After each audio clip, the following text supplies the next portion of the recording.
Welcome to the How to Animate in After Effects course. My name is Dave Bodie for Envato, and in this course, you will learn how to put together several useful text animations using a variety of techniques. The main part of this course focuses on 3 animations based on work created by a designer. A burger logo treatment using a great-looking font and burger art that has a chalkboard sketch look, an outer space / heads-up display logo treatment that uses some really simple animations and a bit of flash to make a great-looking animation, and a boutique-style logo treatment that uses a write-on effect and a bunch of leaf elements that has a really organic movement to it. All of the assets in this course, such as fonts, graphics, and backgrounds, came from Envato Elements. And the great thing is, with a subscription, I can try them all. Envato Elements is perfect for video creators and producers with unlimited downloads of video templates, stock footage, fonts, music, sound effects, and so much more. Before you dive into those great-looking design animations, you'll start by learning about keyframe animation. Then you will learn how to reveal text with masks and shape layers. From there, the rest of the course teaches you very practical examples, putting together great-looking animations with text, including those 3 animations that have art created by a graphic designer, using assets from Envato Elements. In those lessons, you will learn how to prep the art for use in After Effects, and then animate all of the elements. These lessons will use a combination of keyframe animation, text reveals, and After Effects expressions to create some complex and subtle movement. You will also learn about some third-party effects and scripts to help you with animating. None of those third-party effects and scripts are required, but it's good to know that there are tools out there to help you with really tedious animations when you need them. This course assumes that you have some basic After Effects knowledge. Perhaps you've already watched the After Effects for Beginners course. Now, with that in mind, I'm going to explain everything that I'm doing so that you can follow along. But I am going to move pretty quickly. Now, don't let this deter you. Most of the lessons are right around 10 minutes in length, so you can watch the lesson to get an idea of where it's going, and then go back to the beginning and follow along, and pause the video wherever you need to catch up. At the end of the course, you will have learned how to create several great-looking animations. Even better, you will have learned the techniques that are used to put them together, and you can use that knowledge along with your own creativity for countless animations. To get started, check out the next lesson, where you will learn about Keyframe Basics. Hey video creators! With Envato Elements, you can create better videos. How? With unlimited downloads of millions of creative assets, all with commercial licenses for one low cost. Because no matter which video you're creating, Envato Elements has everything you need. Get creative with unlimited downloads of royalty-free stock footage, video templates, audio, and millions of other creative assets. Whoa. All right, people, let's move on. So this is where Mike stands, and this is where the dinosaur comes in. Yeah, Envato Elements is where you find and download everything. Motion graphics, dinosaurs, and create even more with social media assets, online content, everything. Everything. Literally everything. Music tracks, sound effects. Thank you. Everything you need for your videos, it's all unlimited. Deliver better videos faster with Envato Elements. Get started today.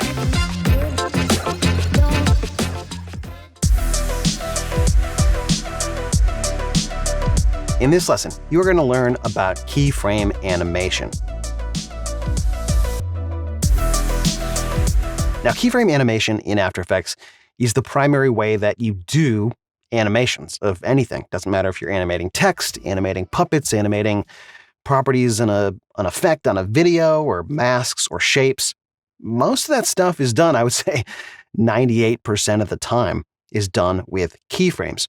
Now, if you've watched the After Effects for Beginners course, you will have already learned a little bit about keyframe animation. But for those of you who have not, this is just going to be a quick overview. So the best way, I think, to show you how keyframe animation works is just to show you. So if you've got this composition open, go ahead and follow along.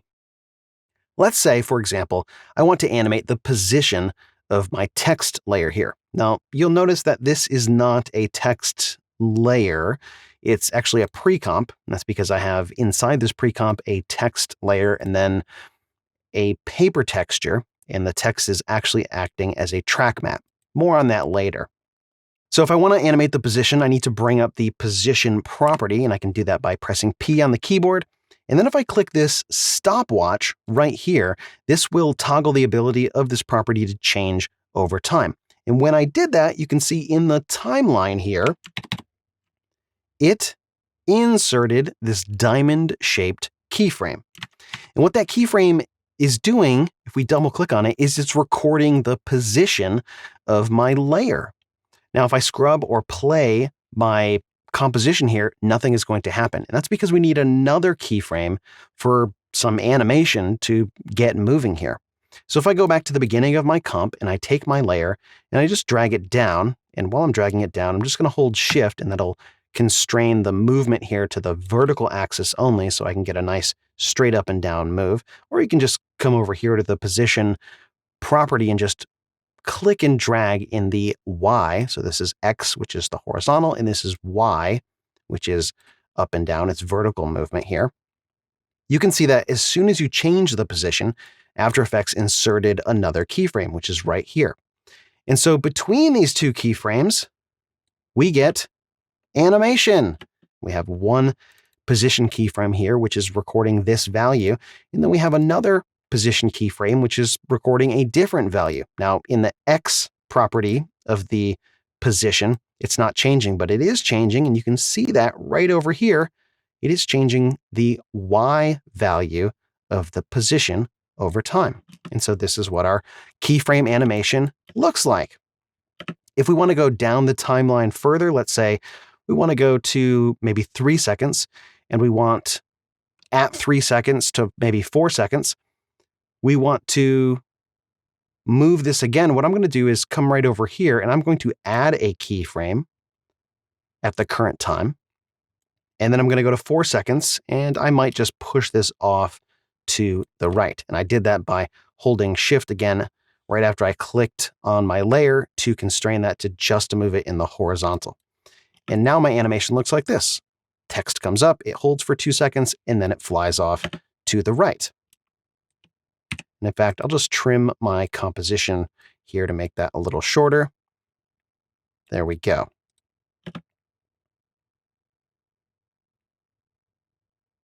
Very cool. Now, these types of keyframes, you can see the diamond shape here. These are linear keyframes. Linear keyframes apply a uniform sort of interpolation to the movement, meaning that it all kind of moves at the same speed. And a really easy way to see exactly what's happening is if we jump into the graph editor, and you can do that by clicking on this button right here. And if you select the position, if it wasn't already selected, that'll bring up this graph here, which right now is representing the speed. Now, if yours looks like this, that's because you have it set to the value graph. So go ahead and click over to the speed graph, because I think for a lot of things, this is more useful, especially when we're talking about the speed of the animation. And you can see that these linear keyframes, they don't do any kind of acceleration or deceleration. So this graph is representing pixels per second. And at the start of the animation, we're zooming right along here at 696.3 pixels per second. And it continues at that speed until this frame right here at 1 second, where it goes to 0 instantly. And then right down here at just before 3 seconds, we go from 0 pixels per second and we fly right up to 1521.7 pixels per second. And then it flies off the screen.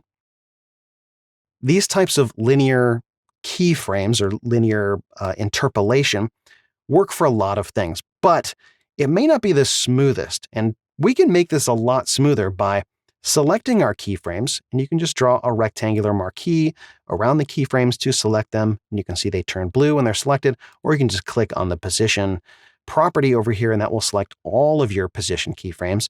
And then if you right click on one of your keyframes, you can go to Keyframe Assistant, and oh, it's just off screen here. Let me drag that up. Keyframe Assistant, and we can choose something like Easy Ease. And you'll see the shape of the keyframes now changes to an hourglass. And if we play the animation, you're going to hopefully see that this is a little bit smoother. Now, it is subtle, but the speed is no longer remaining at a constant. And if we look at the graph editor again, check this out. Now our animation starts with a speed of 0, slowly accelerates until right in the middle of the animation, and then starts to decelerate again. So we're getting a much smoother kind of curve here, and it does look visually smoother when you're actually seeing what's happening on screen. Now with the graph editor, you can actually modify this curve by selecting one of the keyframes and then pulling out this handle here to make a smoother curve at the end part of the animation or the beginning of the animation. And check out what this looks like. Oh, it's got a totally different look. I mean, it's essentially moving from the same two spots. We didn't change the position and we didn't change the timing of the animation. It's still starting at 0 and ending at 1 second, but it looks different. It looks kind of smoother, maybe a little bit more realistic. And you can modify this even further, like that. And then we can do the same thing to the outgoing animation here. We can make a very drastic curve like that. Or we can reverse this, pull that in tight, and pull this second handle all the way out, and have it look like it's being kind of shot into some viscous liquid or something like that. This kind of process of creating the keyframes and then modifying the interpolation between the two keyframes is a lot of what keyframe animation is all about. One part of it is what do you want the thing to do, which is move from point A to B and then from B to C. And then it's how do you want it to look? And the look part has a lot to do with how it moves. And the big thing that determines how it moves is the speed at which it starts moving and stops moving. And you can adjust that in a number of ways. One of those is with the graph editor here. And like I said, we can create all kinds of different interesting variations on this curve here to make it come in like that and fly out like that. Lots of different options. And there are other ways to modify that without clicking and dragging the handles. You can also double click on one of these keyframes and you can modify the incoming velocity's influence. That's pretty tedious. And then there are some third-party tools, which I'm going to show you in an upcoming lesson to do a very similar thing to working in the graph editor, but it makes it a lot more consistent and a lot easier, especially when you're working on multiple properties. So let me show you one thing here, because I want to kind of expand this idea. I'm just going to modify this by pulling up the position of this. And now what I'm going to do is I'm going to grab the rectangle tool, and with no layer selected, I'm just going to drag a little square here by holding Shift as I click and drag. Then I'm going to hit Control-Alt-Home. That's going to put the anchor point right in the center of my shape layer here. And then Control-Home will center this up. I'm going to grab the selection tool, then reselect my layer and just pull this down to about here, maybe scale that down a little bit, and finally change the color to something really gross like green. Actually, I think that looks pretty cool. What I want to show you here is the idea of animating multiple layers and multiple keyframes. So what I'm going to animate with this layer is the position by pressing P, and then if I hold Shift and R, I can also bring up the rotation right here. Now you can get to all of the transform controls by just clicking down this little twirl down arrow here, and then under transform, you can get to all of them. But if you know which properties you want to work with, you can just bring them up with their keyboard shortcuts. So P for position, and then Shift R will also add the rotation. And I can just click and drag and pull down to enable animation and insert this keyframe here. And then I'll go down here and I will pull down this square to about here and then change the rotation to, I don't know, 180. So let's check out, if I just play it right now, let's look at what's happening here. Okay, so I have an animation with two different layers across multiple properties. And even though they're starting and ending at the same time, you can see these keyframes are all on 1 second. It doesn't look like it's starting and ending at the same time. It looks different. Like somehow the Animate is getting there faster. And it is. This is one of the things that can be really tricky when you're animating, because a lot of times you're not just animating one property, you're animating multiple properties. So the best way to deal with this is to kind of modify the speed of all of these properties at the same time. So because these are kind of a Bezier shape here with this hourglass, and they've been easy eased, and then I've messed with the curves here, and these are linear, if I just select all of these and then press F9, they'll instantly all be set back to easy ease. You can see that the curves all have about the same shape. They don't all have the same amplitude if you're thinking about this shape kind of as a wave, but they do have the same kind of incoming and outgoing influence here. And if I play this, you'll see that now the animations look like they start and they stop at the same time. And if I wanted to modify these by giving them a little bit more of that kind of curvy look to them, what I would do is select all of these keyframes right down here, make a little bit more room here so you can kind of see what's going on. Right, so I'd click and drag, make a rectangular marquee and select all of these, and then maybe pull out this handle here. And now what you'll see is I get that nice curve where they kind of slide into position a little bit slower, or it kind of decelerates a lot faster, kind of like that. But the animations, both of these two layers and the multiple properties, they all look like they're moving at the same speed.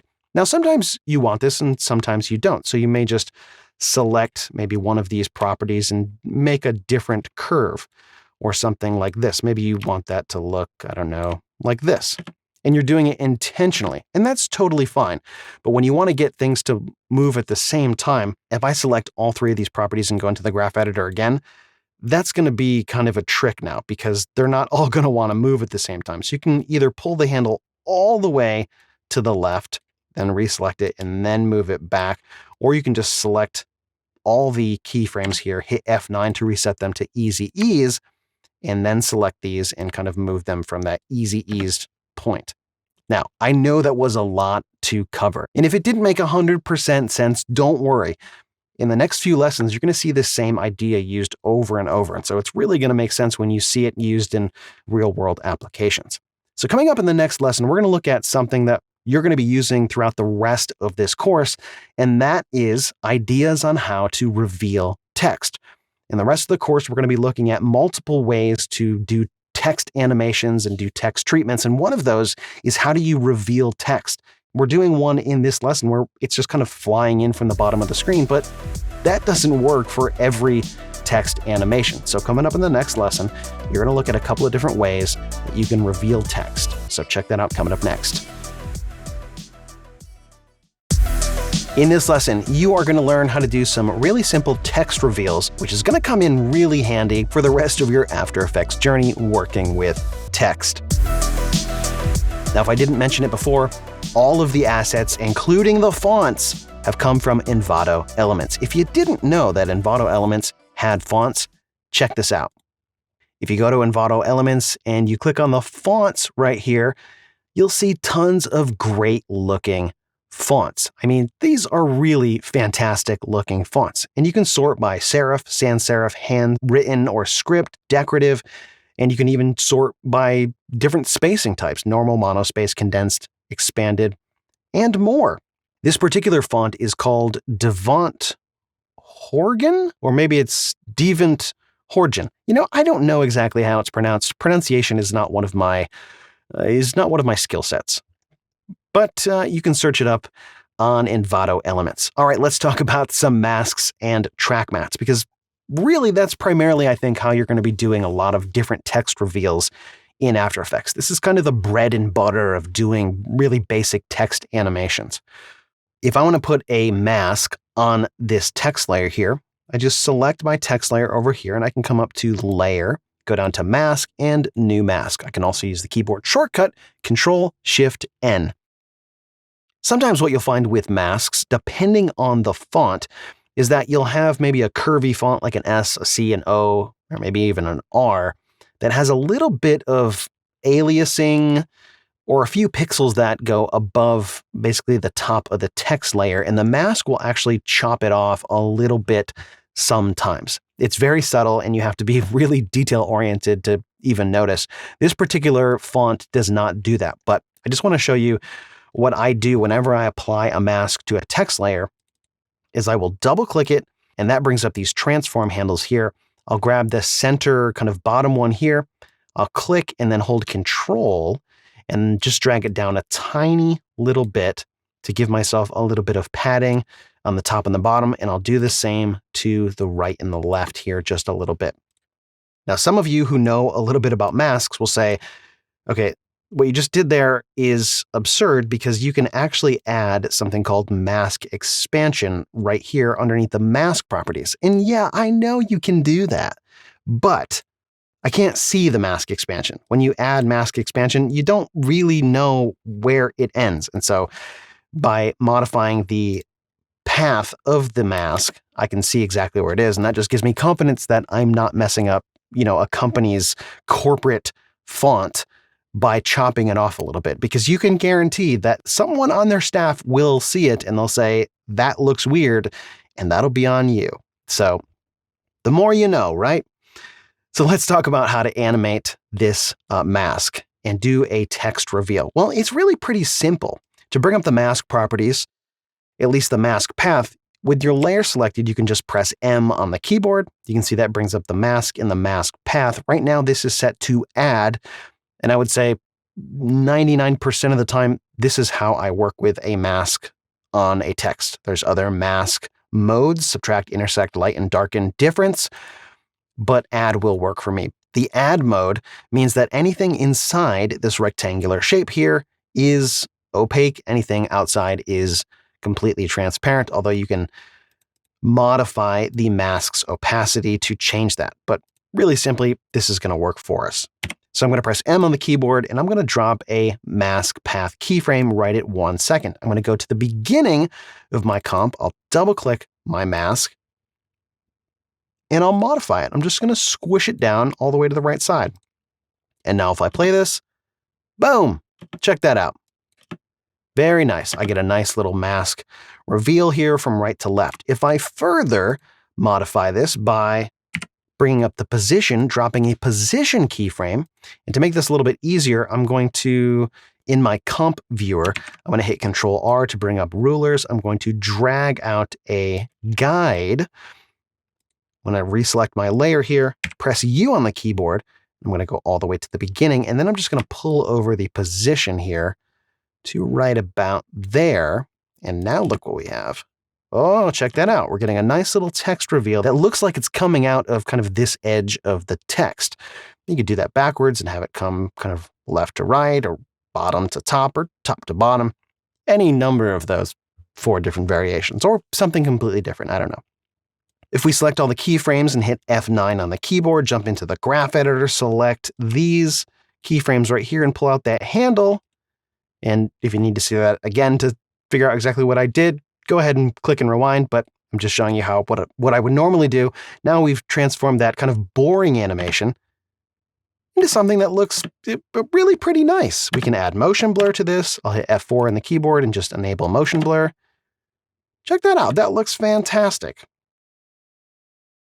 So that's one way that you can do a very simple text reveal. Doing that is somewhat tedious, especially if you're doing that over multiple different text layers, but it's very basic, it's tried and true, and it works. It's used all the time. Let me show you another method. So I'm going to get rid of my mask here and delete my position keyframes. I'm also going to get rid of my rulers and get rid of my mask here. Another way that you can do a text reveal is to use some kind of track map. Now, a track map works in a similar way to a mask, except it's not necessarily linked to your text layer. So what I can do is grab the rectangle tool and I can deselect all of my layers, and then I can just over here in my comp viewer, click and drag a rectangle that covers up my text. Now, it doesn't matter what the color is because I can apply a track matte using the alpha, which is the transparency of the layer directly above my text layer. So if you hit F4 on the keyboard, that'll toggle between some of these switches here. And what you're looking for is the track matte, which you can see right here. And for my text layer, if I go over here to this drop down and I select Alpha Matte, you can see that, oh, check that out. The layer directly above has been turned off. The visibility switch has been turned off. And now it says Alpha. I'm going to switch back to my selection tool here. And now we can see the text. But if I move the text, oh, check that out.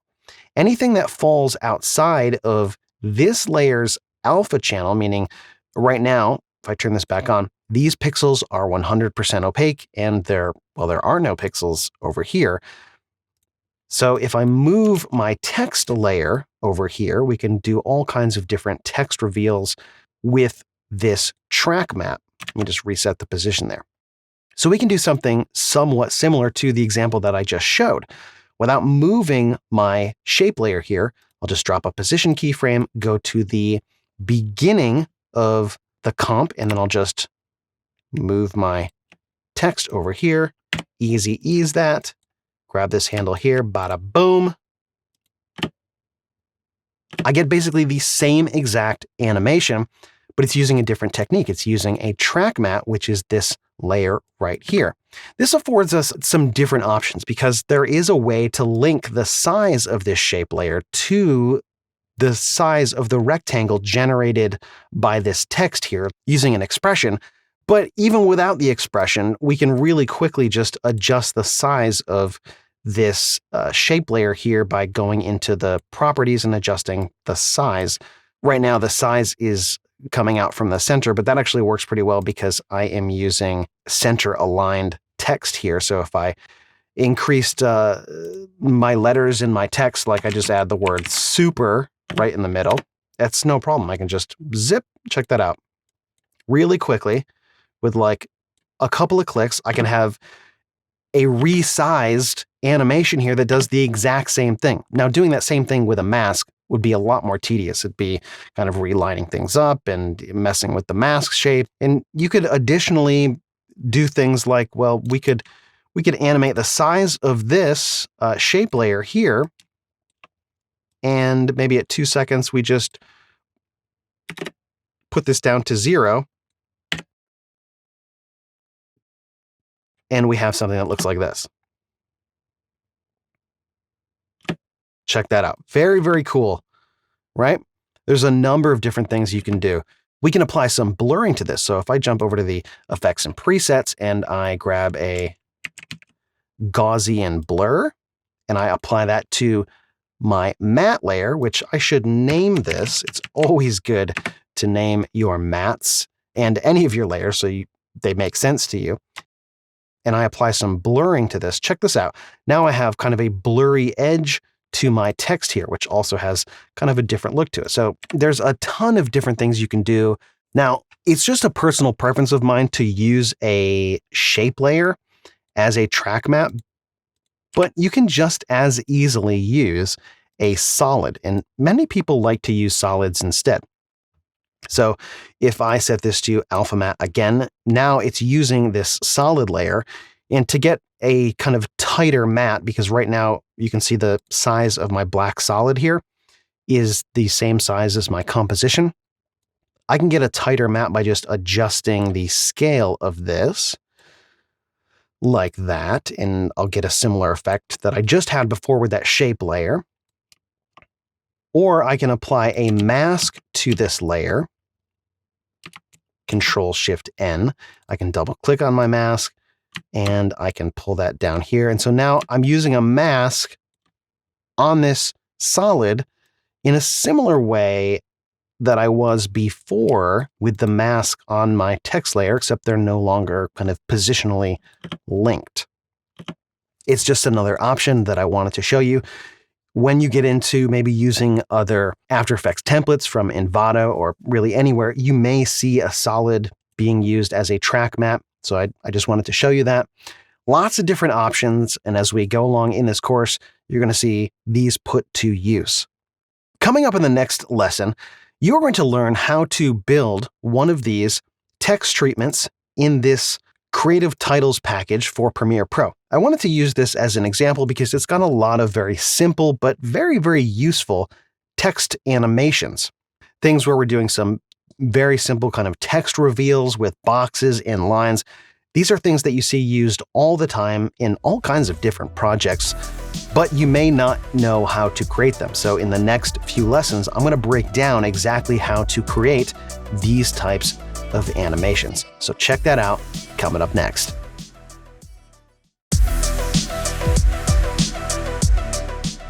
In this lesson, you are going to learn how to create a very simple text animation that looks just like this.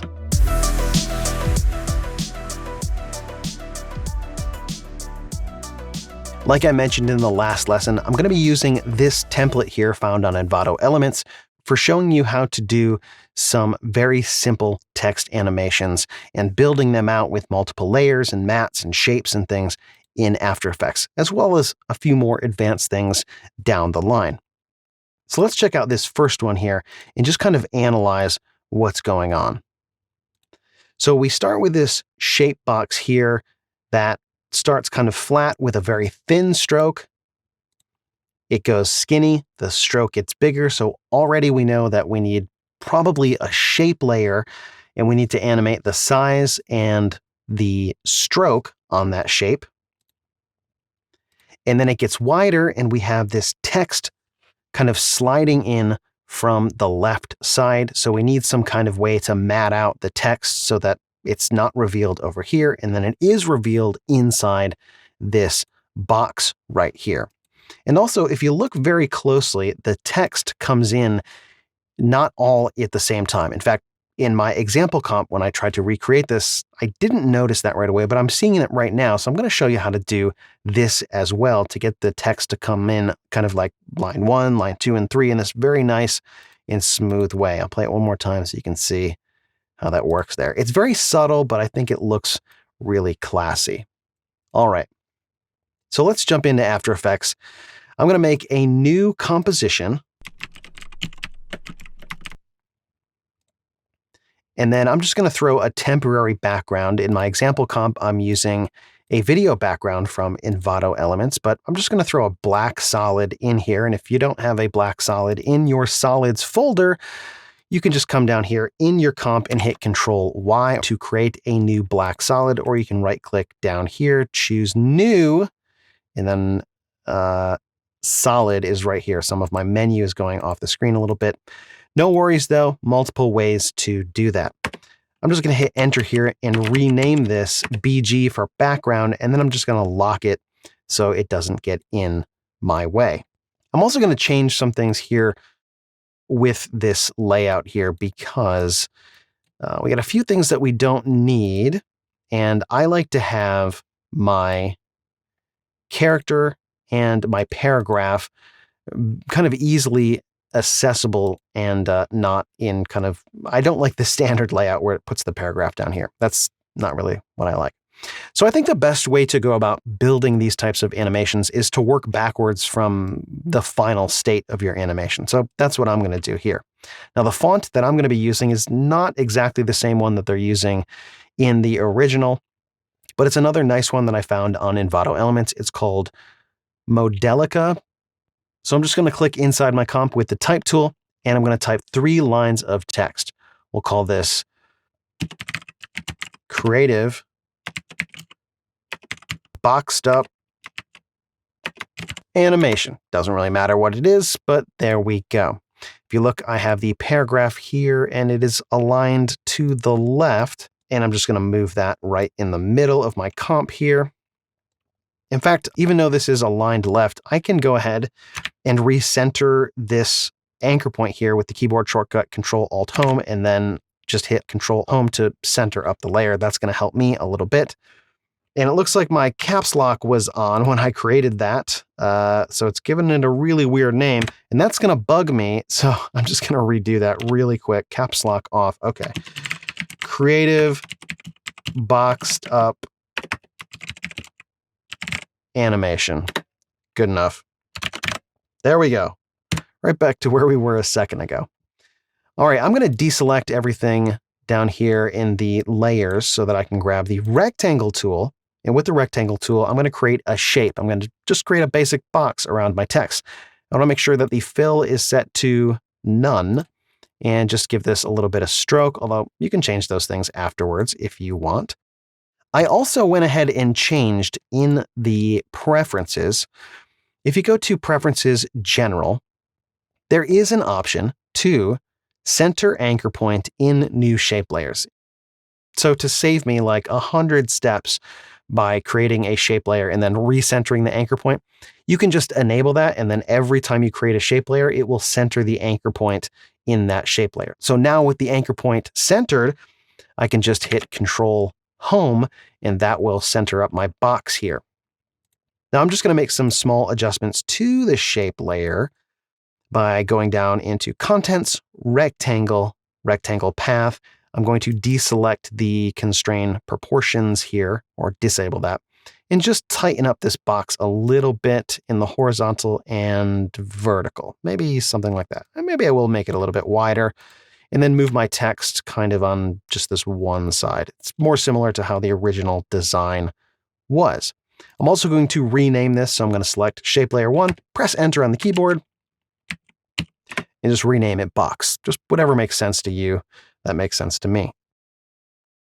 So this is kind of the end state of the animation, more or less. You can tweak it to your heart's delight, but this is going to work for me. A couple of things we need to solve. One is we need some way to mat the text so that when we slide the text in from the left here, we don't see it kind of overhanging like this. That's not going to work. Now we could do that with a mask, but I'm going to show you a more clever way to do it. I'm going to take my box layer. I'm going to duplicate it and drag it down below this box here. I'm also going to change the color to fuchsia, press Enter on the keyboard, and name it Text Matte. I'm going to go down into the contents of this layer here. I'm going to get rid of the stroke just by selecting it and then deleting it, and I'm going to turn on the fill. Now I'm going to set my, I can see that's getting in the way there. I'm going to set my creative boxed up animation text here to an alpha matte. So if you don't have this track matte option available, hit F4 on your keyboard and select alpha matte. And now if I move this outside, you can see, all right, we are really getting there now. Now it's just a matter of tweaking a few things and animating this essentially.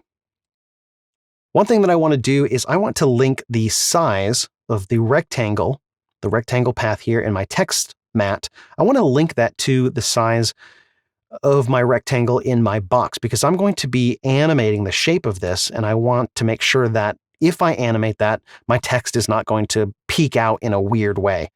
So that's really easy to do. I'm just going to take the size here, and I'm going to use this pick whip, and I'm going to click and drag all the way up to the size on my box layer, and that will link those properties. So now if I adjust this here, you can see 684, 684, 717, 717. It's all linked up. We're good to go there. I'm also going to take my entire layer here, and I'm going to parent it with this pick whip right here. And this just makes sure that if I move this box layer anywhere, it's going to also move the matte. If I scale it, if I rotate it, it's going to basically make this text matte follow along exactly. I'm just going to select my box layer and hit Control Home to center that back up. With those two things parented or pick whipped together, that's really all I need to do. And now I can start kind of animating this out. And that's a good place to stop for this lesson. If you've been following along, really good job keeping up. I know we've gone in a lot of different directions and looked at a lot of different things, so congratulations for following along. Now, coming up in the next lesson, you're going to see how the rest of this animation gets put together, so check that out coming up next.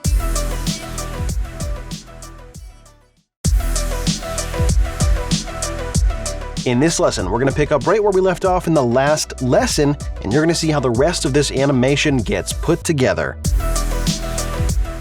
So I'll pull down this original animation one more time, and let's just take a look at what that box does. Okay, so we start from kind of a small, skinny line here. It's already kind of a little bit wider, and then it grows up and skinny. And then from that point, it grows out wider. All right, so let's try and replicate that really quick. So I'm going to go to about 2.5 seconds up here. I'm going to drill down in my box and I'm going to set a keyframe for size. So this is going to be the final kind of width of my box here. I can adjust this later, but I think this works okay. Right about here. That should be good. Then I'm going to go back to, I don't know, somewhere in this neighborhood. Timing's not really super important at this point.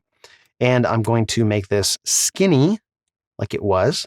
I'm going to move back a little bit further and I'm going to make this wide. Oops, I'm going to make this wide again, but I'm going to reduce the height a little bit. And then actually, I need to see it one more time. I forget exactly what it did. It's pretty close. Okay, so we go, it starts kind of wide and then it goes from there. Okay, so it's really kind of 3 moves. We go from, that's kind of the second move, and then right here, we're kind of all the way skinny like this. But actually, I'm not going to make this 0 because if you look what happens if I make the Y value 0, we lose this stroke on the end. And if I animate that, it's going to have this kind of bump out effect here. So I'm actually going to leave this at a value of 1 right here. I'll probably pull that all the way to the beginning. And then I'm also going to drill down on the stroke and I'm going to animate the stroke width. If I press U on the keyboard, I can just work with these keyframes here in these properties because those are the ones that I have modified. I'm going to pull out this stroke width with the value of 20 to here. And at the beginning here, I'm just going to change the stroke to 0. So let's see what we have so far. Okay, those are kind of the bones of the box animation there. And it does not look great. And that's because these are all linear keyframes. If we select all those keyframes and hit F9, we're going to be more in the neighborhood. Let's see it now. Okay, so yes, we're getting there. That is looking better. However, we need to adjust the curve of the speed graph here. So I'm going to select that set of keyframes, or it's just one keyframe there, and this keyframe here, and then pull these handles out. It looks like I missed a handle here, which is sometimes an issue when you're trying to modify these. I'm just going to grab the handle that I missed here and kind of match it up. And I think it's probably a shape something like this, where we have kind of a quick move here, and then it kind of slows down into the next thing. Let's check this out. Yes, that looks very close to the original. I'm not going to A/B them side by side, but I'm just take my word for it. It's pretty close. Very nice. If we want to slow this down maybe a little bit more, we can drag that out like that. We can also perhaps tighten up this bit of the animation. Just like that. Very good. Okay, so I'd say we're more than halfway there with the animation portion of this little treatment here. The next thing we need to do is get the text in here. And like I showed you, the text does 2 things. It slides in from the left, but the top line is moving, then the middle line, and then finally the third line kind of slides in. You can accomplish that a number of different ways. We can break this into 3 separate layers and animate them all separately. You can do that by hand, or we can use one of these animate properties that is special to text layers. Now, text layers in After Effects have a whole bunch of extra animation properties that you can enable or disable, and you can even enable per character 3D for some really cool effects. But I think all we need to do to accomplish this layer offset in the lines is to animate the position. This position animation can, by its default, is going to move all the characters. And then we can actually offset these to kind of do something like this, where we're moving individual characters, or we can change the shape to move like this. There's a ton of options here, and if I go through all of them, we're talking about a big, long lesson. I'm just going to show you how it's actually done.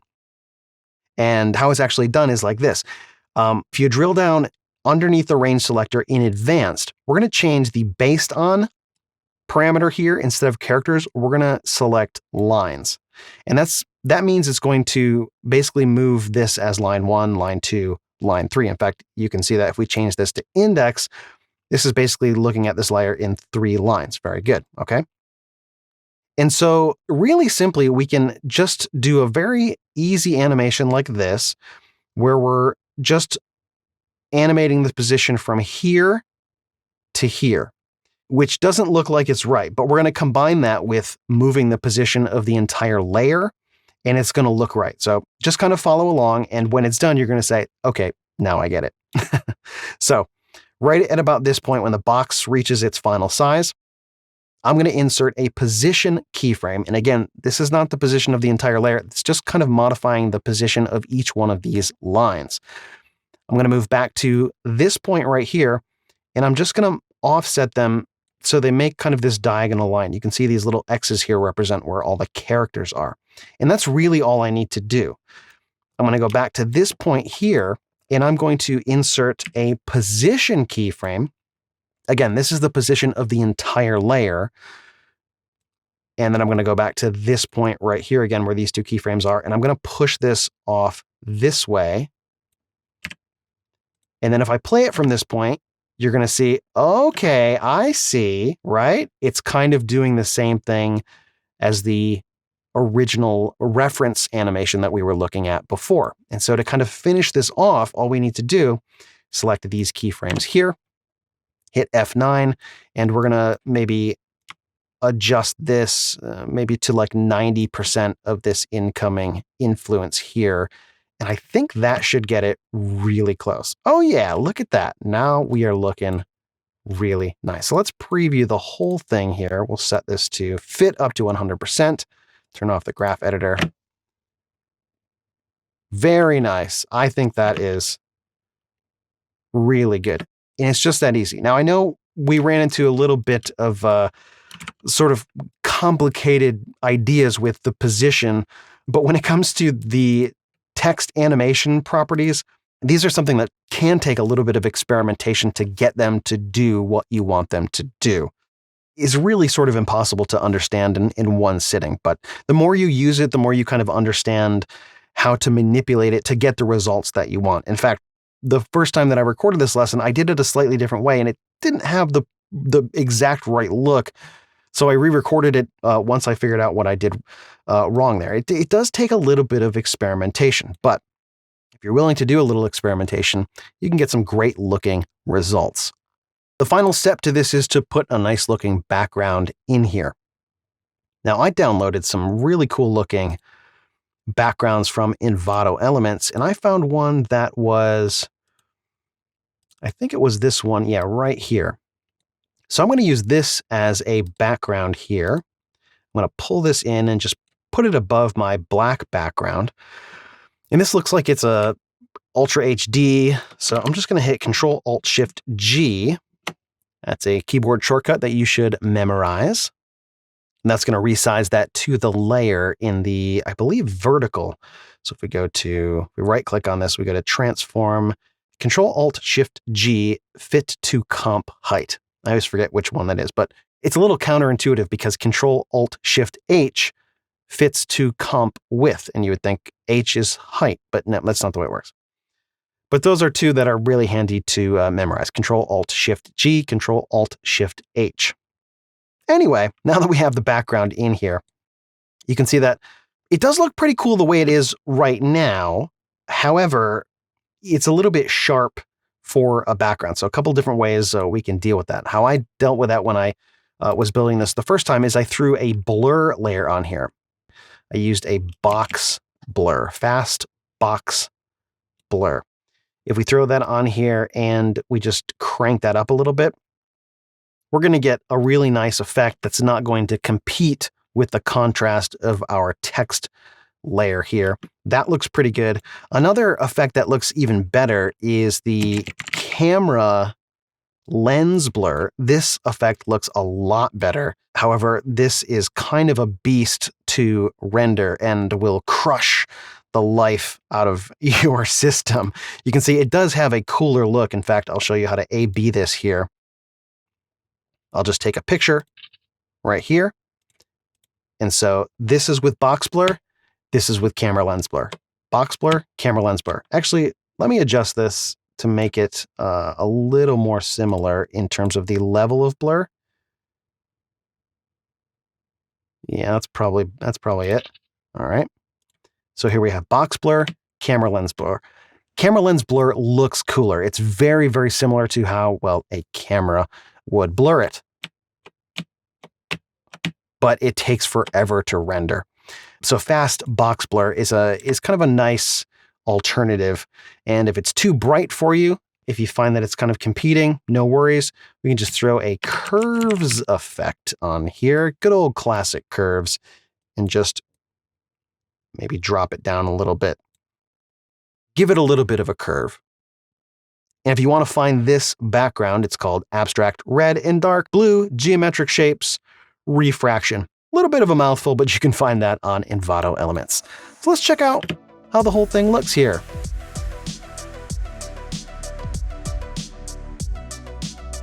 Very cool.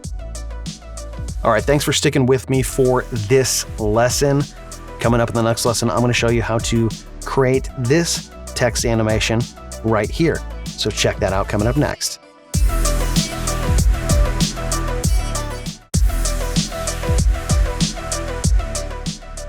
In this lesson, I'm going to show you how to build another great looking text treatment that looks something like this.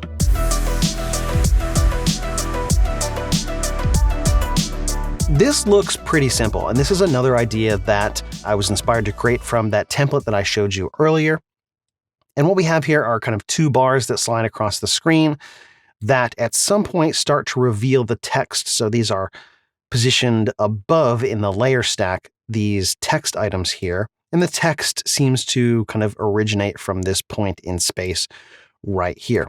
Now, there's a few different ways that you can go about building something like this. In my mind, you can do it kind of the quick and dirty way, which is very fast, but not as easy to modify down the line.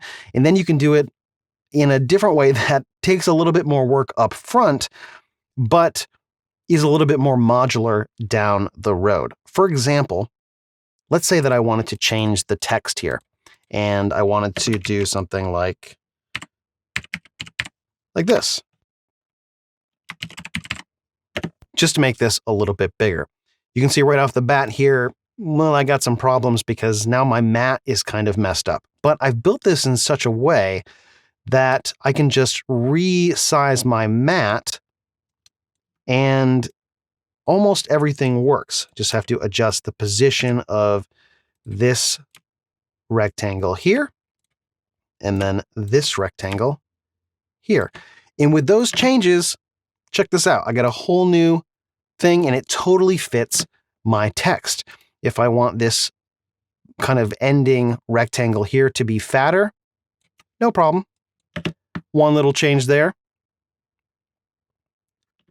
Super easy. So I'm going to show you how to build this as quickly as I can. And to do it, I already have a comp set up right here. 1920 by 1080, 10 seconds long. I have a background solid in here that is locked so that I can't mess with it. The first thing I want to do is kind of lay out my text, right? I want to kind of build this out. So I'm going to be using Modelica again in this example. Molly, artist, and I'm going to, make sure that is right aligned.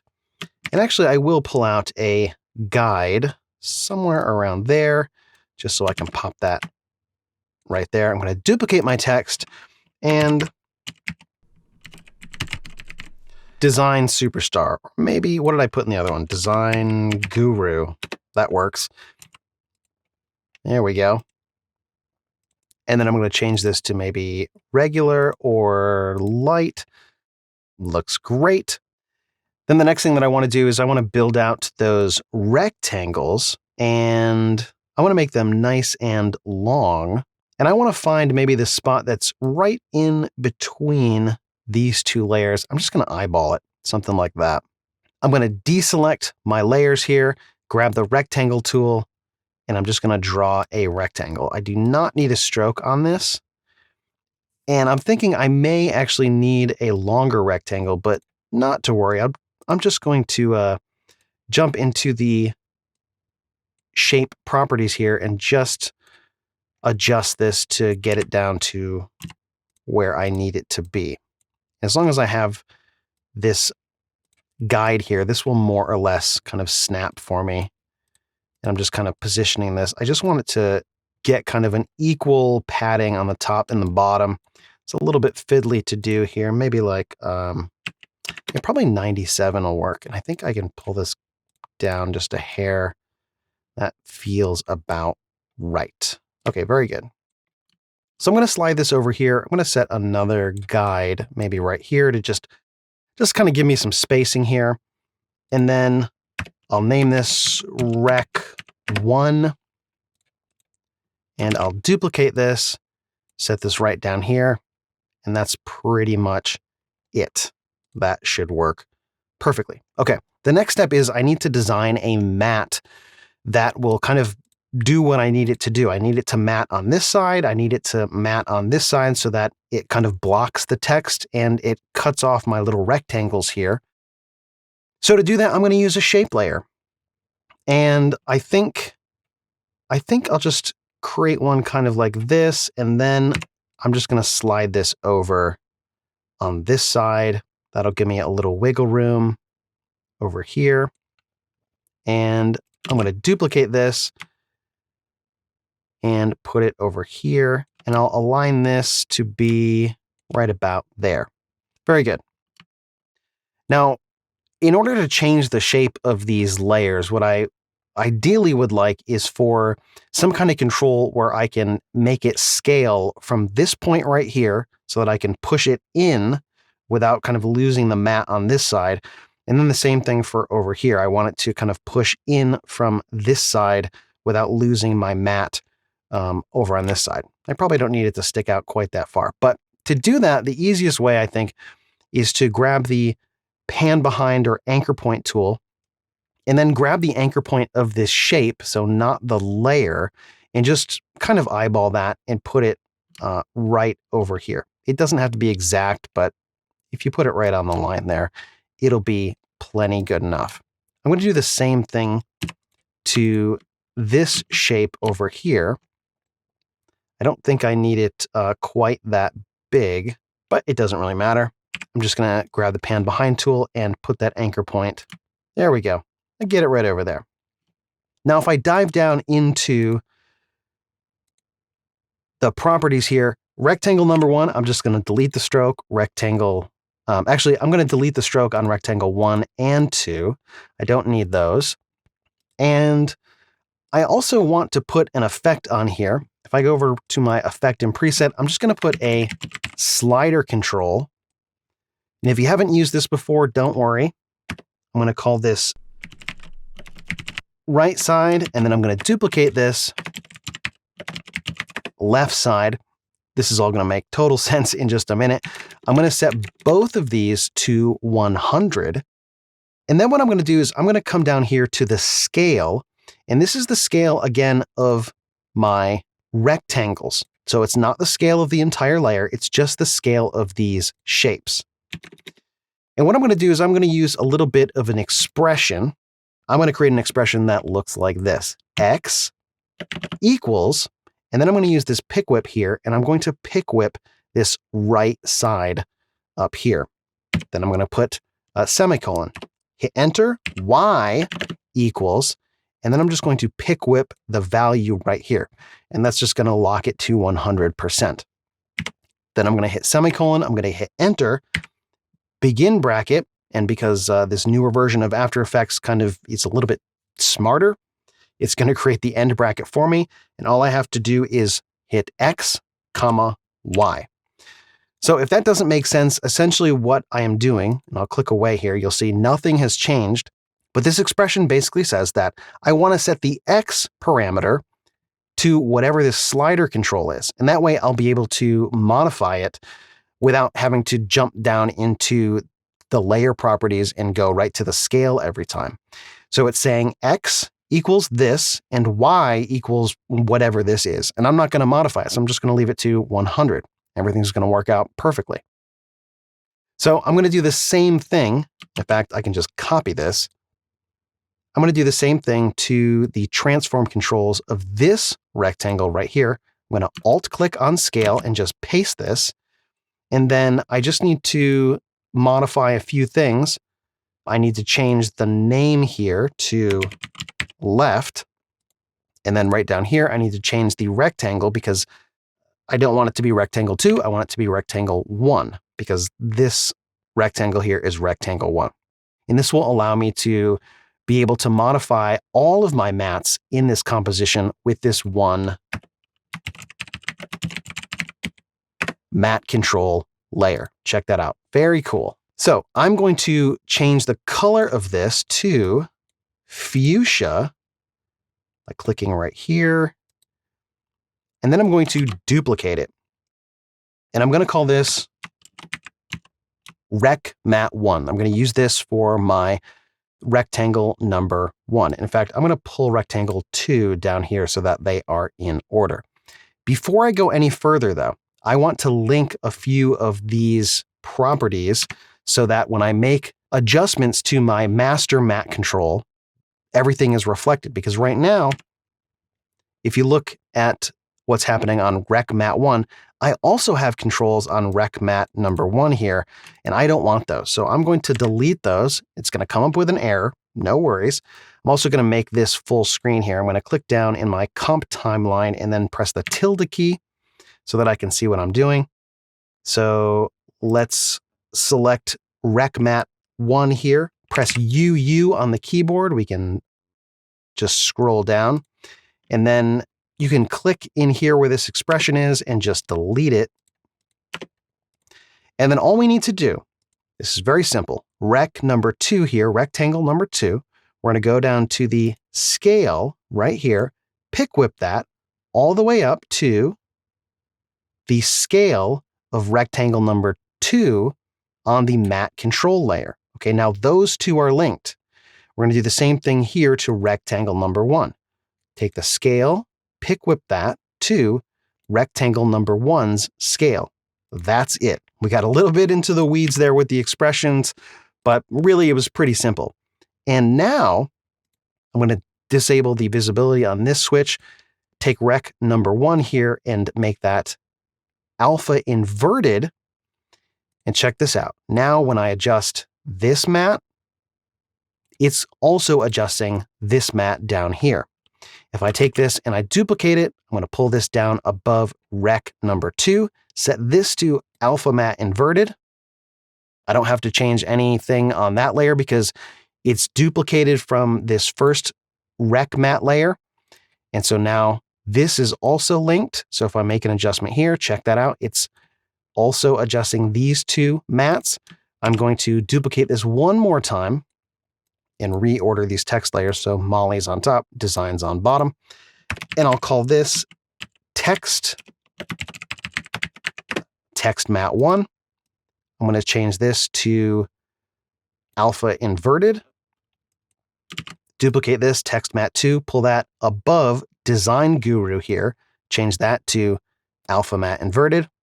Finally, to make sure that none of these mats here move or scale or do anything weird, I'm going to link them all to my mat control layer, and then I'm going to lock them so that the only one that I can actually move is this layer up here. And because it's not visible, it's going to be pretty tricky to move. So this kind of takes a lot of the variability out of the equation, and it prevents you from kind of moving anything around in an undesirable way. So I'm going to get rid of my guides here. I'm just going to turn those off. I can also turn off the rulers, set this back to fit up to 100%.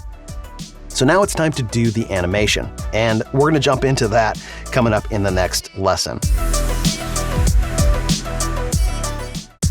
In this lesson, we're going to pick up right where we left off in the last lesson, and we're going to do some animation and make it look like the text is revealing behind these rectangles, and it's going to look great. All right, so we built this entire kind of monstrosity here. I know it was maybe a little bit intense if you're newer to After Effects, but thanks for sticking with me. Now we have this really cool composition that's going to be really flexible for text that is different size, text that has a number of different characters in it, and we can do a lot of things very quickly to modify this in a number of different ways. So this is really cool. The next part of this is to do some animation. So I need to animate my rectangle number 1 and my rectangle number 2. And I'm going to slide these from left to right, maybe in 1.5 seconds or so. So I'm going to bring up position and insert a keyframe. I'm going to come to the beginning of the composition, and I'm just going to click and drag here in the X and just pull them over here. Once they get to this point here where they're being covered up by the mat, I don't need to really pull it any further. When you're clicking and dragging, you can also hold down Shift, and that'll make the movement 10 times what it normally is. So you can get it to move across a little bit faster. So now we have this sort of thing. Very cool. To get that sort of offset effect, first what I'm going to do is select my keyframes, easy ease them. You guessed it, I'm going to jump in here and I'm going to change this curve just a little bit, something like that. Okay, I think that's a little bit too long, actually. I'll make this like 2 seconds. And then all I need to do is just take this second rectangle and just pull it down the timeline a little bit. That's it. I mean, it's that simple to get that kind of really cool offset sort of effect. The next part of this is I'm going to animate the text, and I need to start that at 2 different times. So the text actually doesn't need to show up until right about here, maybe.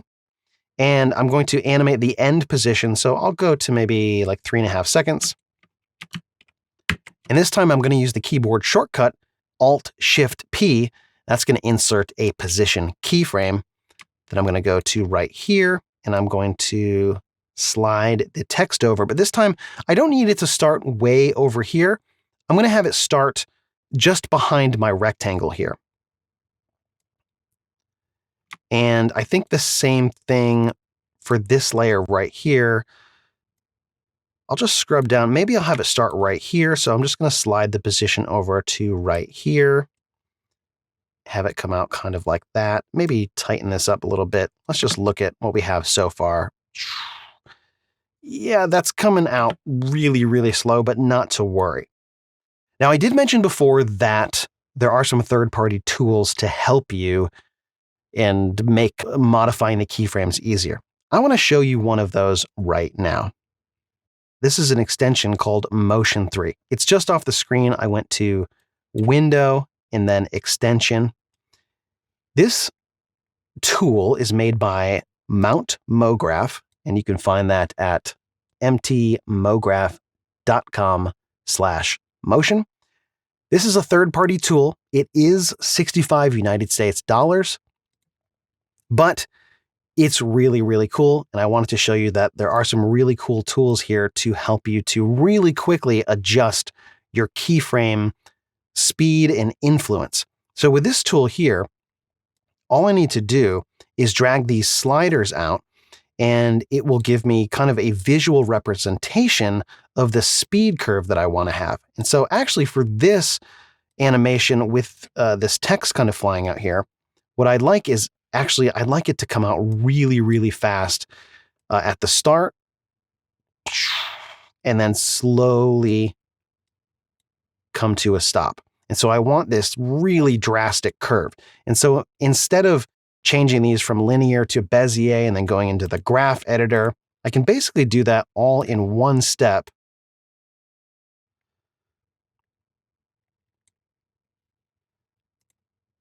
There we go. All right, let's see what we got now. Very cool. Like I showed you a second ago, you can adjust the keyframes here with the sliders. You can even input values here if you know specifically what you're looking for, or you can just click and drag in here to create the shape that you are looking for. So I think I want something like that. So when I do that, if I look over in the graph editor, check that out. Created that exact same shape, but it's a lot faster to do. And that's the exact motion that I wanted. I want it to start really fast and just kind of slide and come to a nice slow stop. So just like that, I have a nice looking animation. Let's look at the whole thing here. Perfect. And like I said before, if you need to adjust this, and we need to add another word here like Ella or something, and design senior or something. This is super easy to modify. You can see that the mat is cutting those off, but all I need to do is just extend this out over here and then make a few modifications to the keyframes. So that needs to go there, and then this needs to go there. And then I'll just adjust the position of that and the position of this rectangle. Whoops, this rectangle right here. Just like that. And within just a couple of seconds, I have a new animation that fits this new text here. I mean, if I didn't screw up a few of those clicks there, that would have taken probably under, I don't know, 10 seconds to do. And this is a nice technique to be able to get this sort of look here and have it be quite modular. Now, if this text wasn't positioned exactly where you wanted it to be, that is also not a problem. We could just take all of these layers here and just parent them to your matte layer, bring up the position of your matte layer. And because I made those mats a little bit fatter, so they're sticking off the screen there a little bit, we can reposition this. If we move it over too far here, I think the rectangles are going to bleed off that one side. So you may have to go back in and make some other modifications. For example, I think what you could do is you could just take this mat here and just add another mat right there and do the same thing down here. And then everything else should work fine. And now we can take the position of this and we can move it pretty much anywhere because everything else is being kind of matted out. So we can put this down kind of as a lower third right here. Just that easy. Thanks for sticking with me for this lesson. We learned how to kind of build something in a modular way, and I wanted to show you this Motion 3 extension here. It is a third-party tool and it's not free, but it's got a ton of great features. I definitely recommend going to mountmograph.com and checking it out. Check out the guide and check out all the cool things that you can do with it. Coming up in the next several lessons, you're going to learn how to take artwork that was created by a designer in something like Photoshop or Adobe Illustrator, prep it for use in After Effects, and then animate that design in various ways. You're going to learn a few different techniques, including some write-on, some more expressions with inertial bounce and overshoot, and more. A lot of great stuff coming up in the next few lessons, so don't miss it.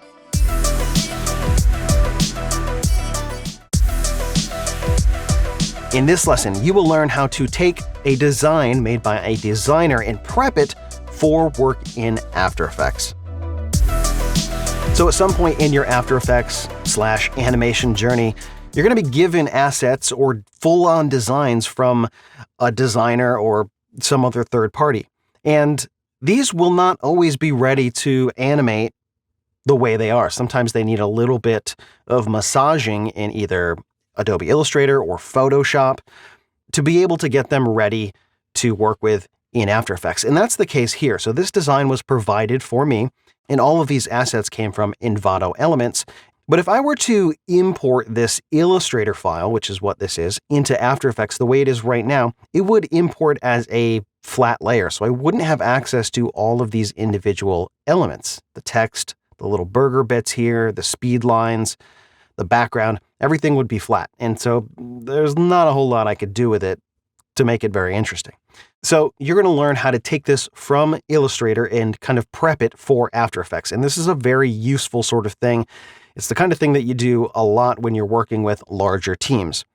So the first thing that I would do is in Illustrator, if you don't have the Layers panel pulled up, come over here to Window and make sure you pull up the Layers panel. And then if you select your top layer here, what you can do is you can click on this flyout over here, and for whatever reason it's off the screen, so I'm going to pull it over like this, and you're going to choose Release to Layers Sequence. What that's going to do is that's going to essentially take all of those elements that are built into this layer and put them on their own layer, and then we can just pull them down so that they're on their own individual layers. You can see that the colors changed, and now if I were to import this into After Effects just like it is right now, we'd have access to all the individual layers. That's basically what you need to do, but let's go a little bit further and make this a little bit better.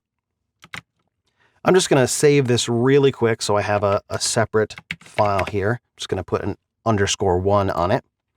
And then what I like to do is go through the layers and name them now, because when I import them into After Effects, I can rename the layers. However, if I move the Illustrator file and I need to relink it in After Effects, naming the layers in the file is going to be a big help.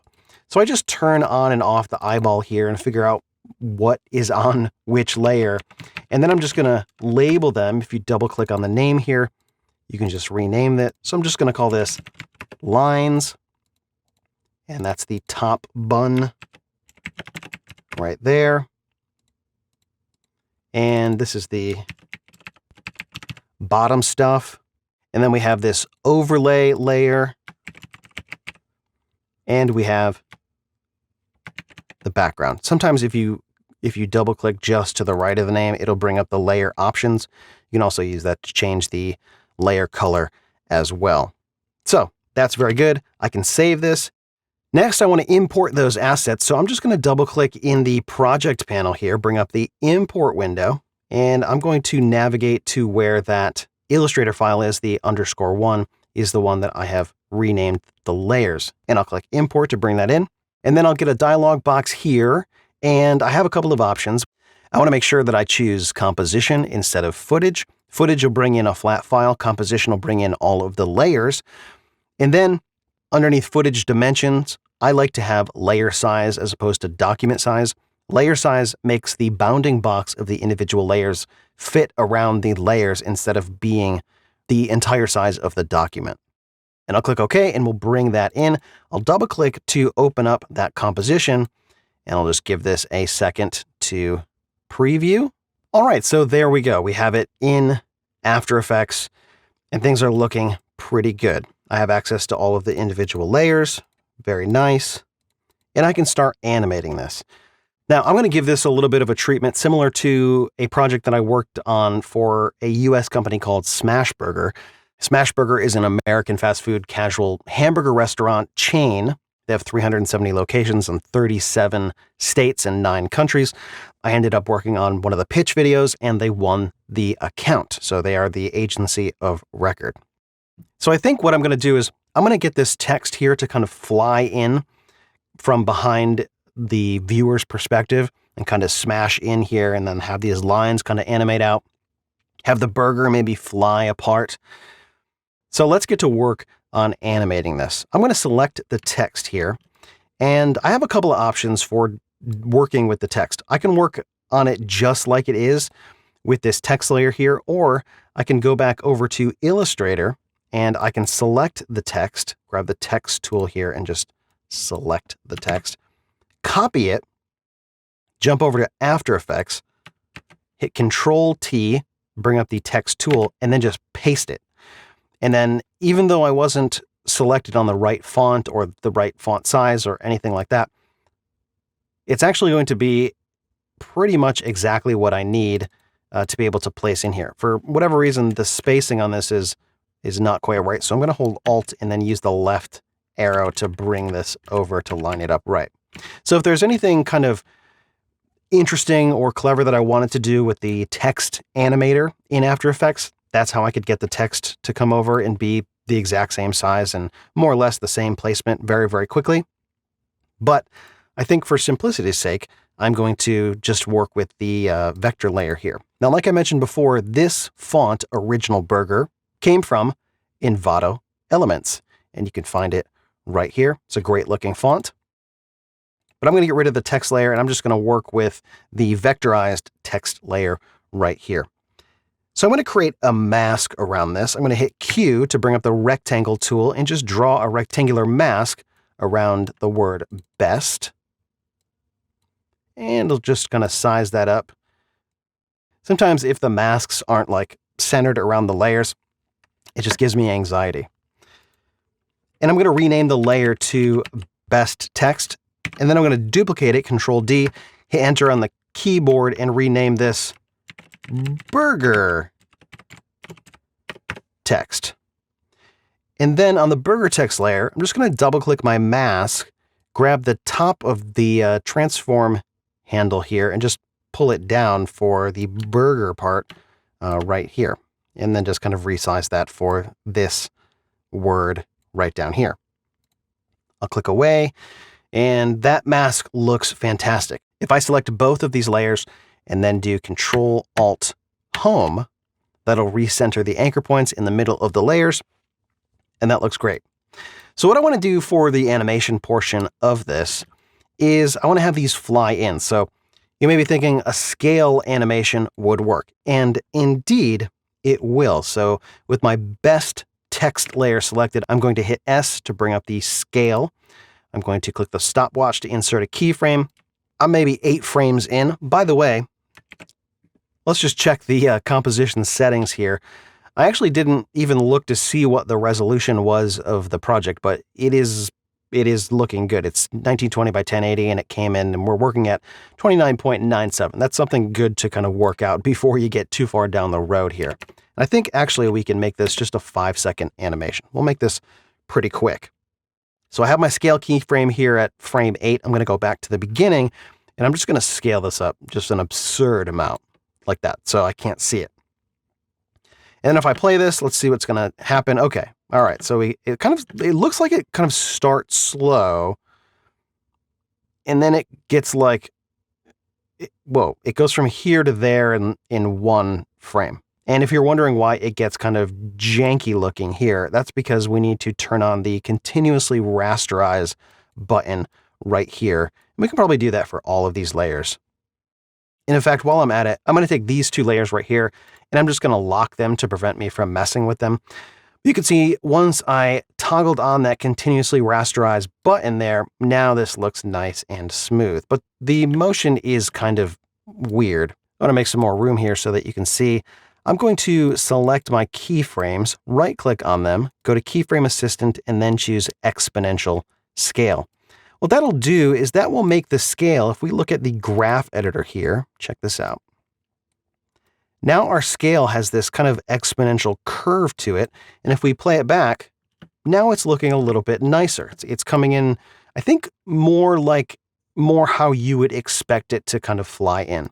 And we can adjust this to make it longer or shorter by selecting all of these keyframes and then holding down Alt, grabbing the last keyframe, and pulling and dragging. And what this will do is basically compress all of those keyframes to make this animation shorter or faster. So that's one way that you can do it. Another way, which is somewhat similar, is we can add a 3D kind of virtual camera in here. So I'm going to right-click and go to New Camera. I'm going to make this 35 millimeters. I don't need depth of field on, and just click OK. It's going to tell me, hey, you don't have anything 3D in here, and I'm just going to click OK. That's totally fine, because I'm going to make my 2 text layers 3D. And I'm going to show you a slightly different method to get the same kind of motion with less keyframes. So instead of animating the scale, what I'm going to do is animate the position.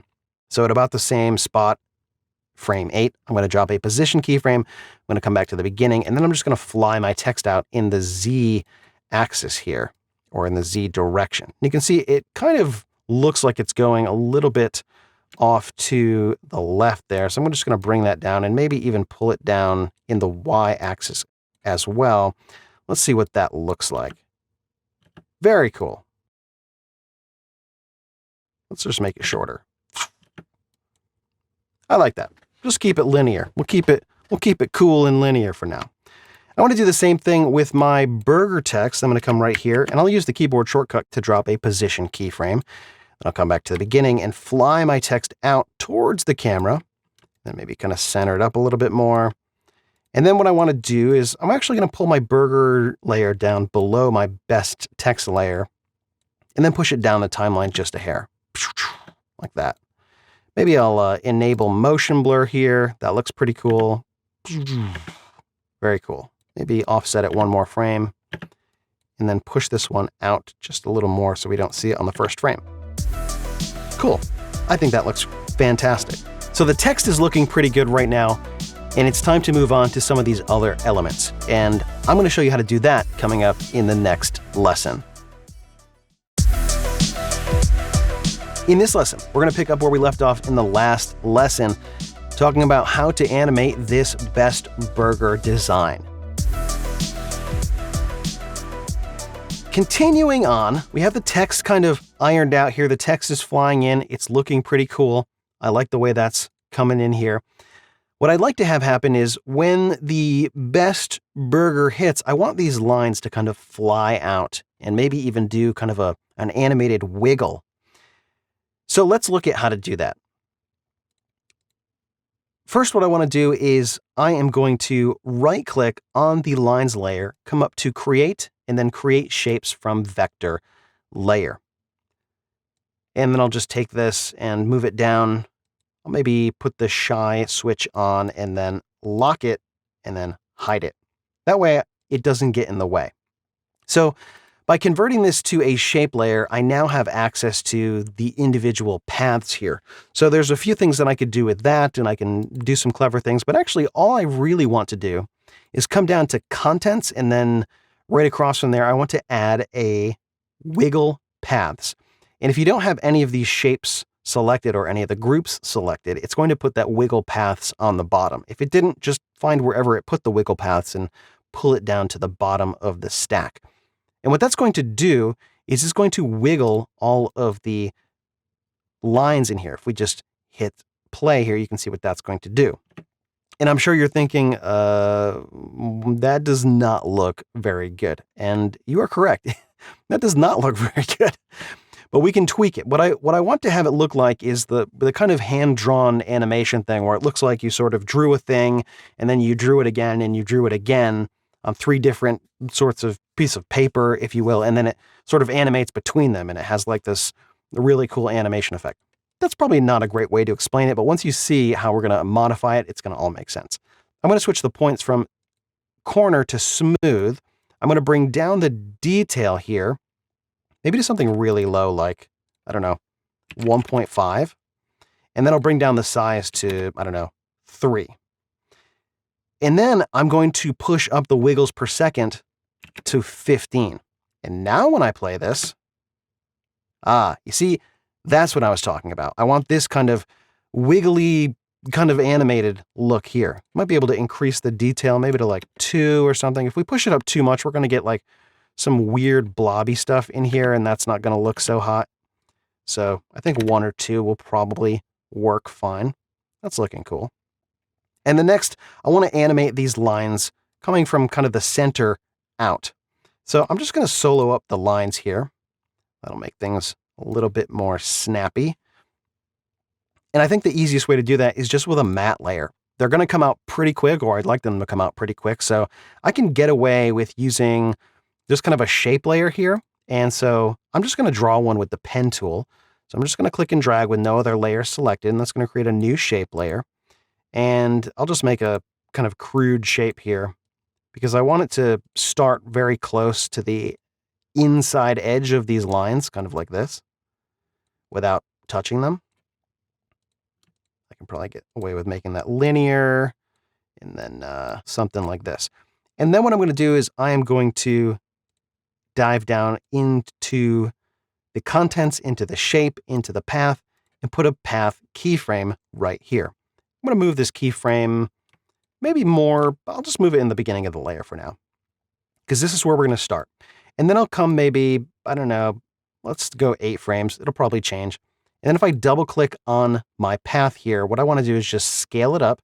And if I hold Control and Shift, I can constrain the proportions and kind of move everything in a uniform way around the center anchor point.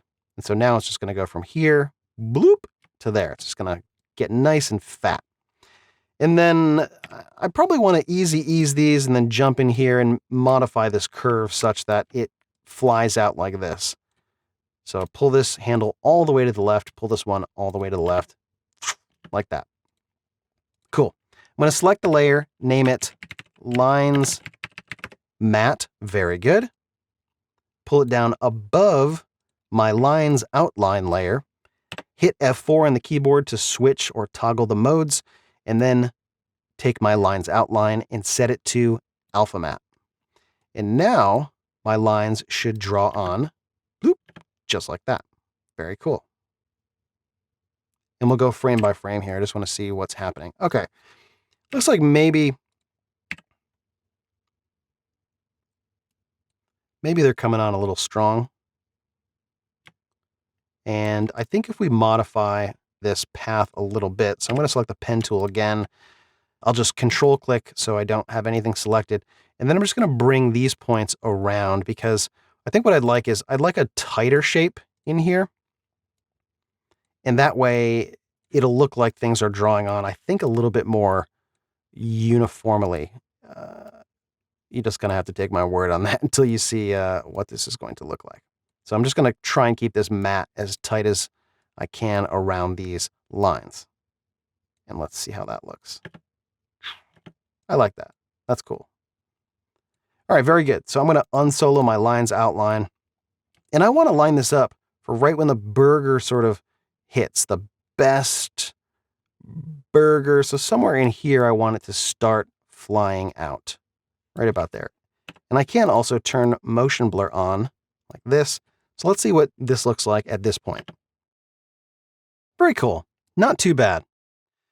The other thing that I'd like to have happen is I'd like this burger to start kind of from a closed, well, not exploded position, and then kind of explode up just before the text gets there. So to do that, I'm actually going to just change the color of this text here so that I can keep track of it and then move all of this down the timeline just a little bit.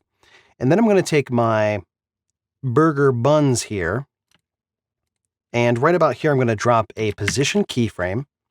All right, and then I'll go back to the beginning here, and I think what I'd like is I'm going to move this burger bun down and move this burger bun up.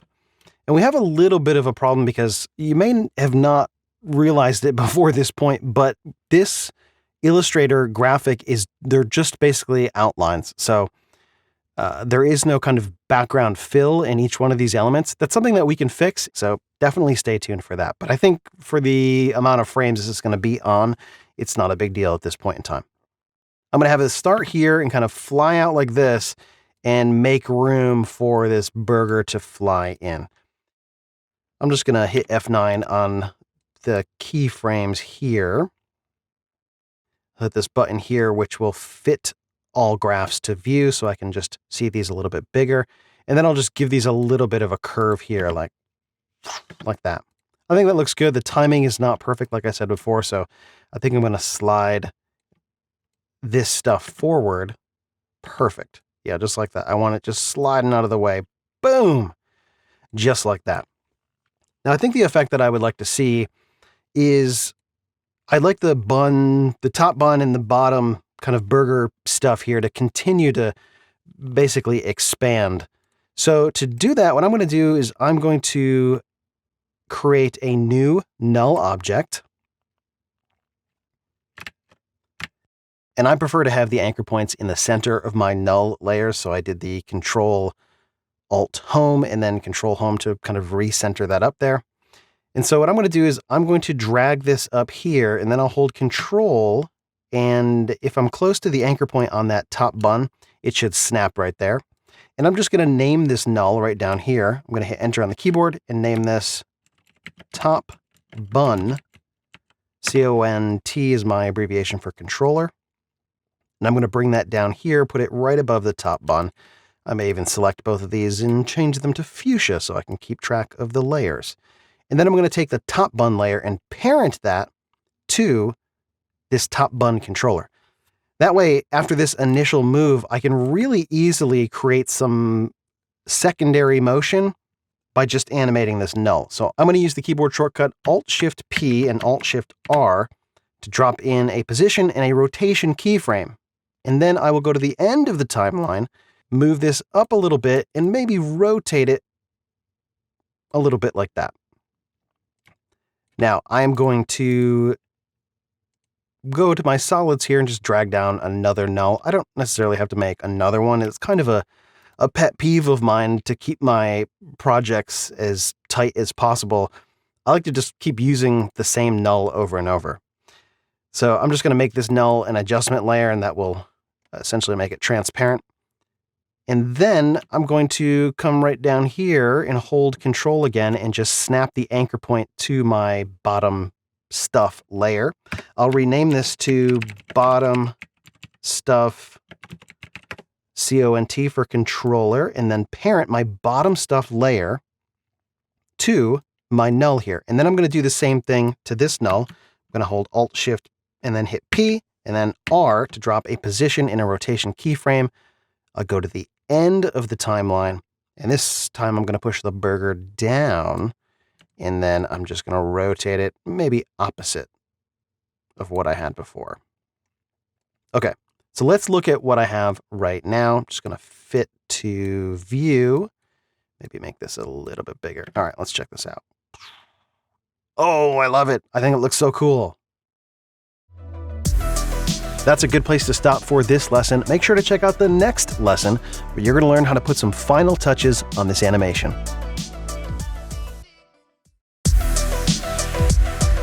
In this lesson, you're going to learn how to put some final touches on this animation, including using an inertial bounce expression. Final touches on this little animation here. What I'm going to do is drag down another null. Yes, I do like using null layers. And I'm going to call this shaker. I'm going to make this an adjustment layer just to make it invisible. The effect that I want to go for here is I want to make the text look like it has some weight to it. So when the text kind of hits, so right about here, boom, I want all of these elements to push back in space and look like they're kind of shaking, kind of like a meteor impact, if you will. You know, it comes down really hard and we get this little aftershake sort of deal going on. Even though I have some 3D elements, it really doesn't matter because all I need to do is select my burger text, the best text, the line outline. In fact, I can also select the lines matte here, the top bun controller, the bottom bun controller. And then I'm going to take all of those and parent that to this shaker layer. And now what I'm going to do with the shaker layer is I'm going to hit S on the keyboard and bring up scale. And then I'm going to take my best text here and press U, and that'll reveal any keyframes that I have placed on the timeline. And right about when the best word hits, or maybe a frame after, maybe right here, I'll go one frame ahead of there and I will put a scale keyframe on my shaker null. And then I'll go maybe 2 frames down the timeline and I'll set this to something like 92 something. And then I'll go 2 frames forward. Boom. Now at this point in time, if I hit U on my burger text, that has hit. And so I will return my scale back to 100%. Okay, let's just look at what we have so far. Boom. Okay, that looks sort of gross. I admit that was not very fantastic at all. But I'm going to show you an expression that's going to make that look really cool. And that expression is called inertial bounce. Inertial bounce is kind of a way to create a really sort of lifelike motion to your animations. In this particular case, I'm going to give that scale animation some inertial bounce. Essentially what it does is it calculates, I think, some velocity, and then it draws a sine wave and then decays it over time. If all that sounds like nerd business, don't worry. Just go to Google and type in inertial bounce After Effects. I can almost guarantee the top result will be top 5 AE expressions from graymachine.com. All of these are really good expressions, and you should definitely check some of them out. But the one we're concerned with the most is the first one right here, inertial bounce. So just copy this text right here. Just going to copy that there. And then over in After Effects, I'm going to Alt-click the scale stopwatch. And then in this space down here, I'm going to paste that expression. And just by doing that, check out what I have now. Whoa. Okay, I'm going to roll it back to the beginning. So what that inertial bounce expression did is I'm going to bring up the graph editor, and then down here under scale, I'm going to click this show post expression graph. It's sort of calculating the motion right here, and then it creates a sine wave based on a specific frequency. and then that sine wave decays over time. This very much mimics essentially what all motion does to some extent. Now, it's not super smooth right now, and I'm going to change a few things, but I just wanted to show you what that expression is doing behind the scenes. Now, we can change this if we go into the expression. I'm just going to make some room here. And I know this is a bunch of techno mumbo jumbo, but the only things we really need to look at are the top three lines. Amp, which stands for amplitude, frequency, or freak, which stands for frequency, and decay. What I usually like to do with this expression is change the frequency from 2 to 1.5, because I think 2 is just too much. I like these sort of inertial bounce movements to be a little bit slower. Then I'm going to turn up the decay, which is going to make it stop moving faster. So I'm going to turn it up from 2 to, let's try 5. You don't need to put 5.0, just 5 is fine. And then let's see the difference in what that's going to do. Okay. And if we look at the graph editor again, you can see that now what's happening is we have kind of an overshoot, if you will, where it goes past 100% and then it dips back down to negative scale, and then it comes back up, and then it goes back down, and then it just kind of settles. So we're getting a little bit less of that. Before we were waving way down the timeline here, and now it's just kind of boom, and then it just kind of settles out. But let's just watch. What I like about this is it just makes it feel like that text has some really nice weight to it. Now we can smooth this out a little further by taking this middle keyframe and easing it. And now if we look at the expression, you can see that this top part of the expression is just a little bit smoother. And I think that might look a little bit better. It's really going to be pretty subtle, but let's check it out. Boom. Let's watch that one more time. And we can adjust the intensity of that by moving around these keyframes. So if we want it to be more intense, we're going to make the last part of this expression. We're just going to nudge this to basically make it one frame apart. And that's going to make it just a little bit more impactful. However, that means it's going to, it's still going to have the same amount of decay. So we're making a bigger wave up front, but it's still going to have the same kind of decay on the back end. And yeah, if we want it to be even a little less, we can just change this percentage, this scale keyframe here from 92 to maybe like 95, and that'll just be a little bit more subtle. So let's check that out. But I think the effect is pretty cool because it looks like, boom, the text comes in, and then it just looks like it's kind of exploding there, which I think is pretty cool. If you want even more decay, we'll just turn this up to like 7. Now let's check it out. And now it's really dampened the expression or the movement. This to me feels like it's in a really good place. If at the beginning this sort of thing bothered you, where we're seeing this layer bleed through the bottom, really easy thing that we can do by going over to Illustrator, and if we can find our top bun layer here, we can grab the group selection tool, and we'll just kind of zoom into the edge here. And if you just click the path that's closest to the edge, that'll select that. Here, well, let me deselect, and then I'll just click that path. You see how that path right there on the outside is selected? I'm going to copy that. I'll come back over to After Effects, and I'll just create a new shape layer. So new shape layer. And then if I come down here and I just add a path, I should be able to select the path and then just paste that path from Illustrator right in here. Now I have that exact shape right here. And to give it some fill, what I would do is just add a fill right here. And then I can change that color to kind of this darker color here. And then I'm going to take this and just kind of align it with the bun layer. And like that. I'm going to select the layer, hit enter, rename it to top bun fill. And then I'm going to put it below my top bun. Let's see if I can nudge it over and get it right there. I like to try and align those as close as I can, but you may find, depending on what you're filling the back with, that can be a little bit tricky. One thing you can do is just get it close and then come down here and then add an offset paths.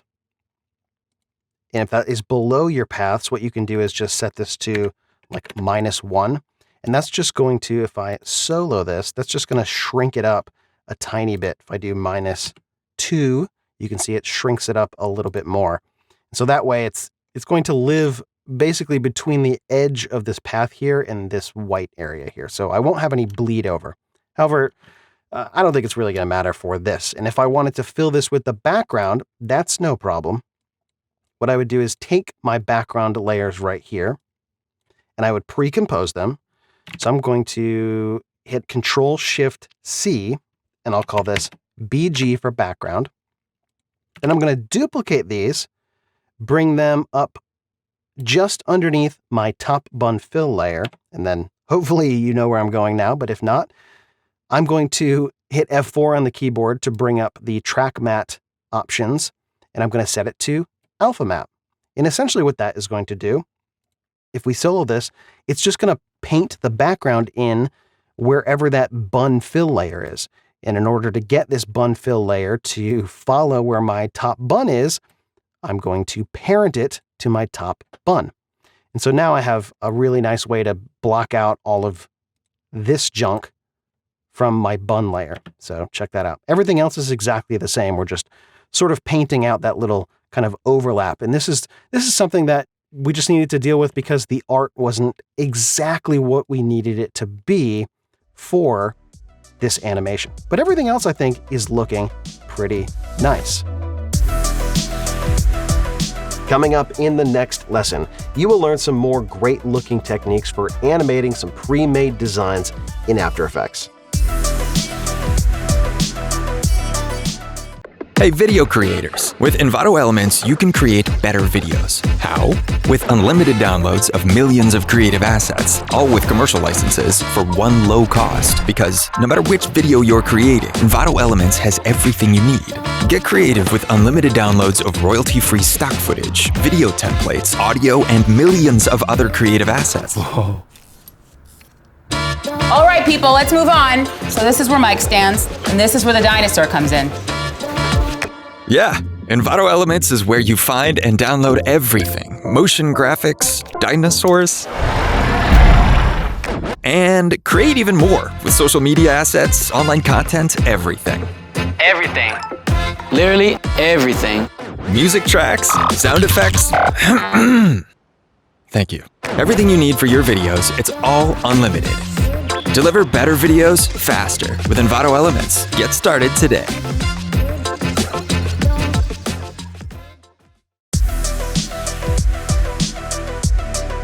In this lesson, you're going to learn how to animate another pre-made design from Adobe Illustrator. We're going to be looking at some 2.5D with an After Effects camera and some interesting techniques to get this to look really fun with some lens flares. All right, so just like in some previous lessons, I'm in Adobe Illustrator and I need to release this to layers. So I'm going to come over here to the layers panel in the little flyout menu and choose Release to Layers. Then I'm going to pull these out of this layer stack here, delete the top layer, and then just rename these. So I'll call this Text, this is Overlay, and this is Background. Perfect. That was simple, wasn't it? Then I'm going to just save this, and I'm going to take the original file name, just do an _1, press Enter, and then click OK. Then I'm going to jump over to the After Effects. Now, before I get too far in After Effects, let me just save this. Always a good thing to do. Then I'll double-click and import my Illustrator file. I'm going to import it as a composition, and I'm going to leave the footage dimension to layer size. Perfect. Then I'm going to double-click this composition in the project panel to open it up. So this is what we're looking at here. It's not terribly exciting. It would be pretty cool if I had access to this, what I would guess is an After Effects file with all this really cool kind of HUD technology looking stuff, and I could do some fun animation, although that would be really complicated. What I have to work with is just a flat image. So to make this look interesting, what I think will work is to do some kind of 2.5D, which is the After Effects version of 3D. After Effects can do some more 3D rendering stuff, but when we're dealing with flat planes that have no depth to them, it's really kind of a 2.5D sort of effect. And let me show you how that works. I'm going to take my text layer, and I'm going to take my background layer, and I'm going to make those 3D by clicking the 3D layer switch right here. If you don't see those, you can press F4 on the keyboard. Whoops, I actually pressed F3. So F4 will toggle those layer switches for you there. And then I'm going to right click here, choose New Camera, and I'm going to do a 35 millimeter. I don't need depth of field on. Perfect. I'll click OK. Now, if you press C on the keyboard, that'll bring up the camera tool. And if you click and drag, that will orbit. And you're going to think, well, that doesn't look very 3D at all. And you are correct. And that's because these layers are in the same 3D position. If we hit P and we bring up the position with the text and the background layer selected, you can see that their Z position, so we have X, Y, and Z, is exactly the same. But if we take the background layer and we come over to the Z position and we just push it back in Z space by a fair amount, like that, whatever that might be, and then we scale this back up, it's going to look exactly the same. But when we go back to our camera tool and we orbit again, okay, now it's looking a little bit more 3D. We're getting this kind of perspective shift here, or a parallax effect. And that's what we're going to be going for. That's going to sell this sort of 3D look. Now, on top of that, I'm going to take my background layer here and I'm going to add a CC lens, which I already have pulled up in my effects and presets panel. So I'm going to drag that over to my background, and that's not what I'm going for. So I'm going to come over here to the effects controls and increase the size. Now, you may notice that when you increase the size, you're going to say, whoa, that's pretty cool looking. And you can use CC Lens for some really trippy sort of effects and transitions. In fact, one of the most popular sort of warp transition packs that's been out for a while uses this CC Lens effect to great, well, effect, to create some really cool looking warp style transitions. It's really cool. So I'm going to increase the size here, and then I'm going to animate the center to give it this sort of warp looking effect. And that's really going to sell this sort of 3D parallax effect. In fact, we don't even really have to move the camera, or I suppose move anything in 3D, because if we animate the position of this, so let me undo that, and I'll just drop a position keyframe here, pull that out to like 3 seconds, and then I'll just move this over here, and then I'll come over to my background layer, I'll reset the center, drop a keyframe right here, and then just push this maybe like this. If I just do that, it kind of has a parallax sort of effect. It may work better actually if I move this over to the other side. Let's try that. Yeah, look at that. Your brain is telling you that you are looking at something that has a 3D sort of aspect to it, a 3D perspective, if you will, when it's not at all. I could make these 2D layers and it will essentially look exactly the same. Check this out. I'll just reset the scale, and it has a 3D sort of effect to it. But it's not. It's not in 3D space, and it wasn't using the After Effects camera at all. But we're going to make it look even more 3D, so I'm just going to reset this here. And I'll reset the center. Yeah, okay, great. That's reset. And to this animation, I'm going to add a null object. And I'm going to make my null 3D. And I think I'm just going to parent the camera to my null. I'll hit enter and name this cam control.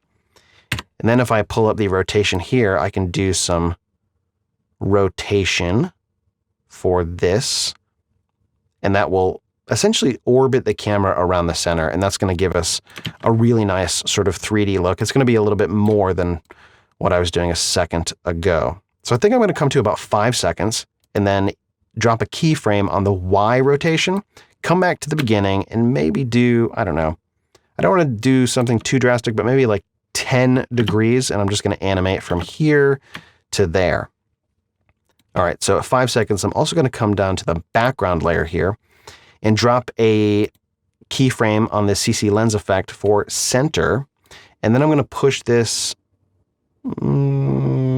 maybe over in this direction. Now, it doesn't look exactly right, but let me see if the motion is right. No, okay, I think that was the wrong way. I think I need to go this way.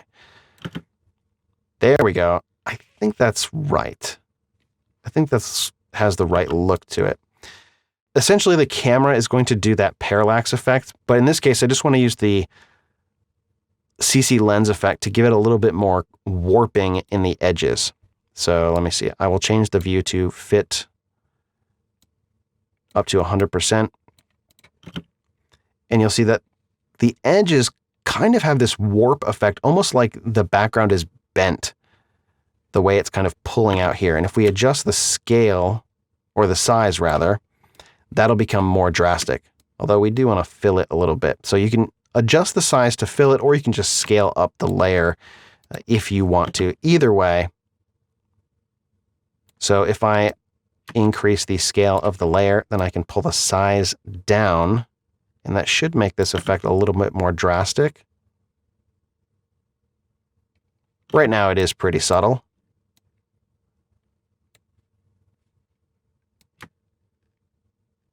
Let's see if that looks any better. It's definitely doing a pretty good amount of warping over here. You can see it particularly in the corners. It's doing a nice warp there. All right, I think that's pretty good so far. So I'm going to select these keyframes, and I think actually I'll just take the end keyframes and just ease into them by pressing F9 on the keyboard. Let me just preview what this looks like here. Okay, pretty good. I think also I might want to do a position animation here on this null. And I think I'd probably want to push in on this and then pull back, which will be just a little bit more dynamic. It's not incredibly fancy. And I'm just going to trim up the composition to the work area there. But I think it works. And this is a good place to stop for this lesson. Coming up in the next lesson, we're going to really punch up this title here with some cool text effects. So check that out coming up next. In this lesson, we're going to punch up this text with some cool text effects and give it a really cool kind of electronic-y look.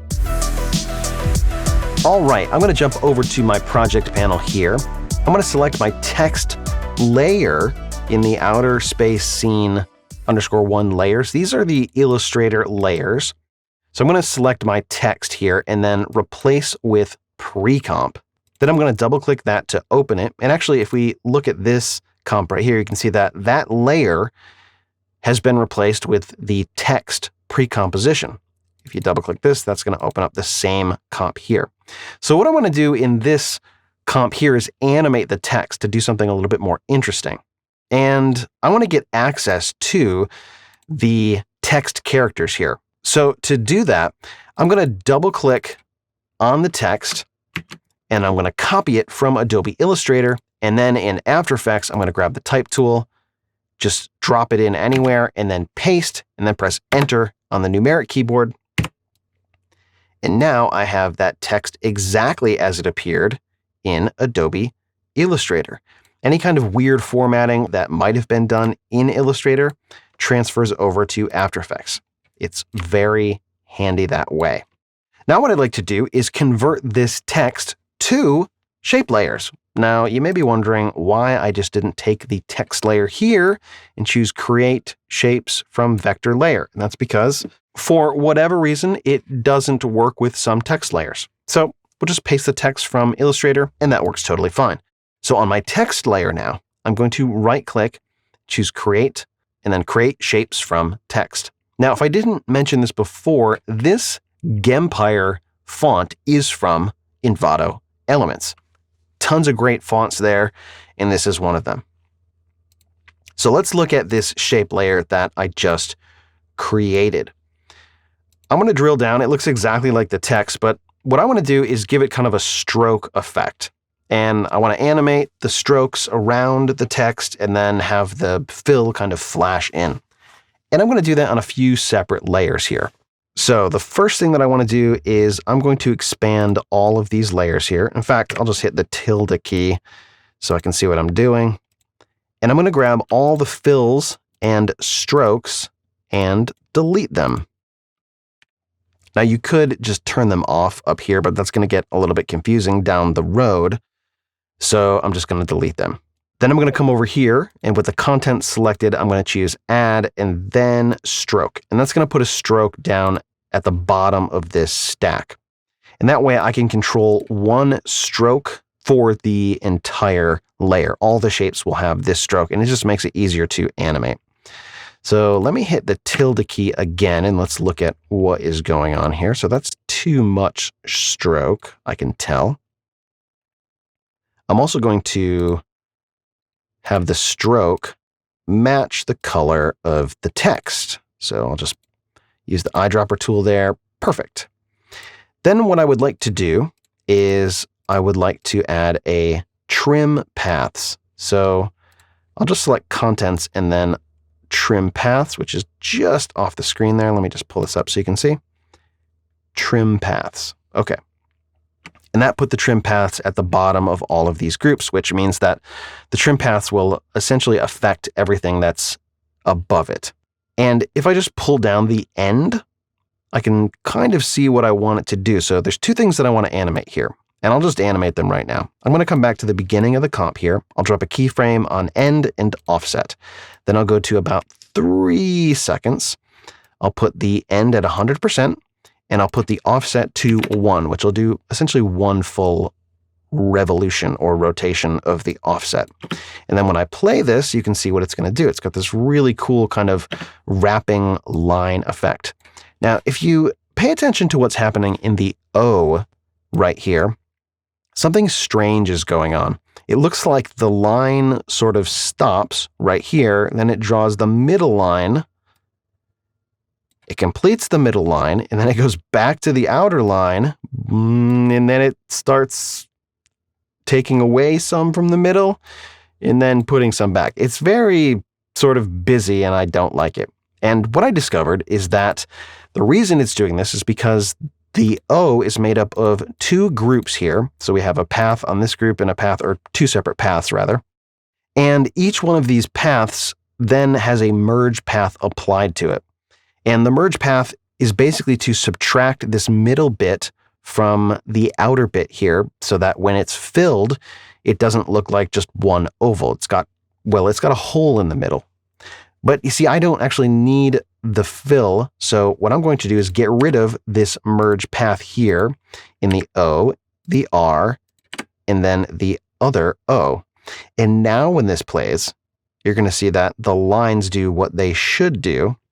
And that's continually move without stopping, which I think you'll agree looks a lot better, especially for the O. Now, would you actually be able to notice that it's doing this weird thing with the O and the R and the O? I don't know. Maybe. I don't like it, so I'm going to get rid of those merge paths. Finally, I'm going to select the keyframes here and just apply some easy ease with the F9 key. Let's see what we have. Okay, not bad. I also might like to change the line cap here from this butt cap to a round cap. So I'm just going to select the layer here, and then I'm going to use the butt capper script, which is free, to change all of the caps. Super easy. Now, if you don't like the 90-degree or hard kind of corner here, you can also change the line join style to round by alt-clicking using this. And that has a nice look as well.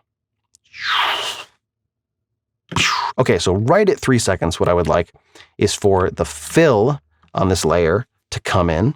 I love Phil. He's a great guy. And then on my stroke layer here, I'm going to animate the stroke width from whatever it is down to 0, like this. So it's going to come in like this. It's going to wrap around, bada boom. And then it's going to go down to 0. Now, I think that was probably too slow. And this could probably go more like 2 seconds, I think. I think that'll look good. But we'll look at it in a second. So I'll make some small adjustments there just on timing. Let's jump back to this scene and check out what I have so far. Yes, that feels right, I think. I think that looks right. Now, it doesn't have quite the right look to it at the moment. I want it to have kind of a glow sense about it, something that indicates that it's maybe giving off some light. So a couple different ways that we can do that. One, I can set this to additive blend mode, and that will give it, well, sort of this kind of light type properties to it.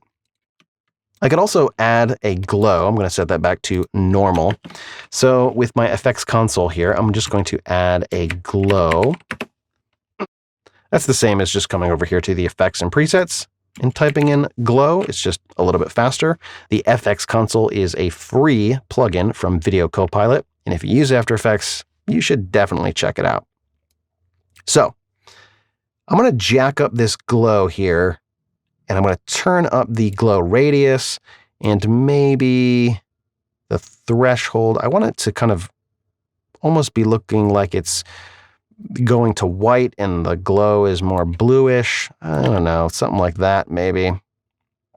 Sometimes it takes multiple glows, so you may have to kind of stack this. And then, you might shrink this down and this one might be like this. And then you might adjust the intensity of the glow to get it to look how you want. I think that actually looks pretty good just like that. There are some third-party glows that are pretty cool looking as well, and I'm going to show you that in this comp here. In fact, I will make this comp much bigger, like that. And I'm going to show you a third-party glow called Deep Glow, which I now see is not going to work because I need to apply it on this layer. And Deep Glow looks really, really cool. It's got a different way of applying the glow, and it has this look to it that I think is fantastic. Now, if I wanted to get this to work right, I would have to increase the height here, maybe lose some of the width. There we go. And I think that just looks really fantastic. And that's just in its kind of stock iteration here. If I copied that to my lines, that would look even crazier. It might just pull down the radius there. I think that has a really great look to it. But this is a third-party effect. It does cost, I believe, $50. You can find it on aescripts.com. I think it looks a fair bit better than the stock glow, but let's just stick with the stock glow for now. And I think this is looking pretty good so far. I like this. Now, one thing that I want to make sure is happening is that this stroke layer here, which I pulled down to the bottom, is going to be completely off. So actually, when it goes down to 0, I'm just going to trim it up so that I know that it's out and it's not going to be having any stuff or junk hanging over and messing with the overall width of my text. So this is looking cool. We can also turn on the motion blur. Oops, not the 3D switch. The motion blur for this stroke. I'm not sure that'll translate a tremendous amount. Yeah, I don't know.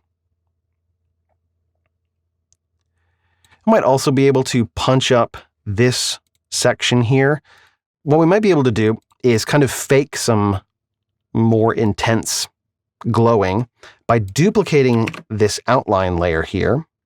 I'll hit U and I'll go to where the stroke is being animated right here. And I want it to start a little smaller. In fact, I want this to be almost white like this. And so I want this to just kind of be kind of a white inner part here. In fact, I can probably go about that, maybe a stroke width of 4. And then I'm going to come to my effects console and I'm going to do a Gaussian blur. And I'm going to blur this out a little bit. And I think that should work. Maybe Maybe I'll bump this up a little bit more. Something like that. I think that looks pretty good. And I may be able to set this to like additive mode. Yeah, that I think looks cool. In that case, I'll pull that back down and then increase the blur a little bit more. And now it really kind of has a little bit more of a neon sort of effect to it. The thing that I want to make sure is that it completely disappears here. Yeah, okay, cool. So now let's check out how that looks in the mix here.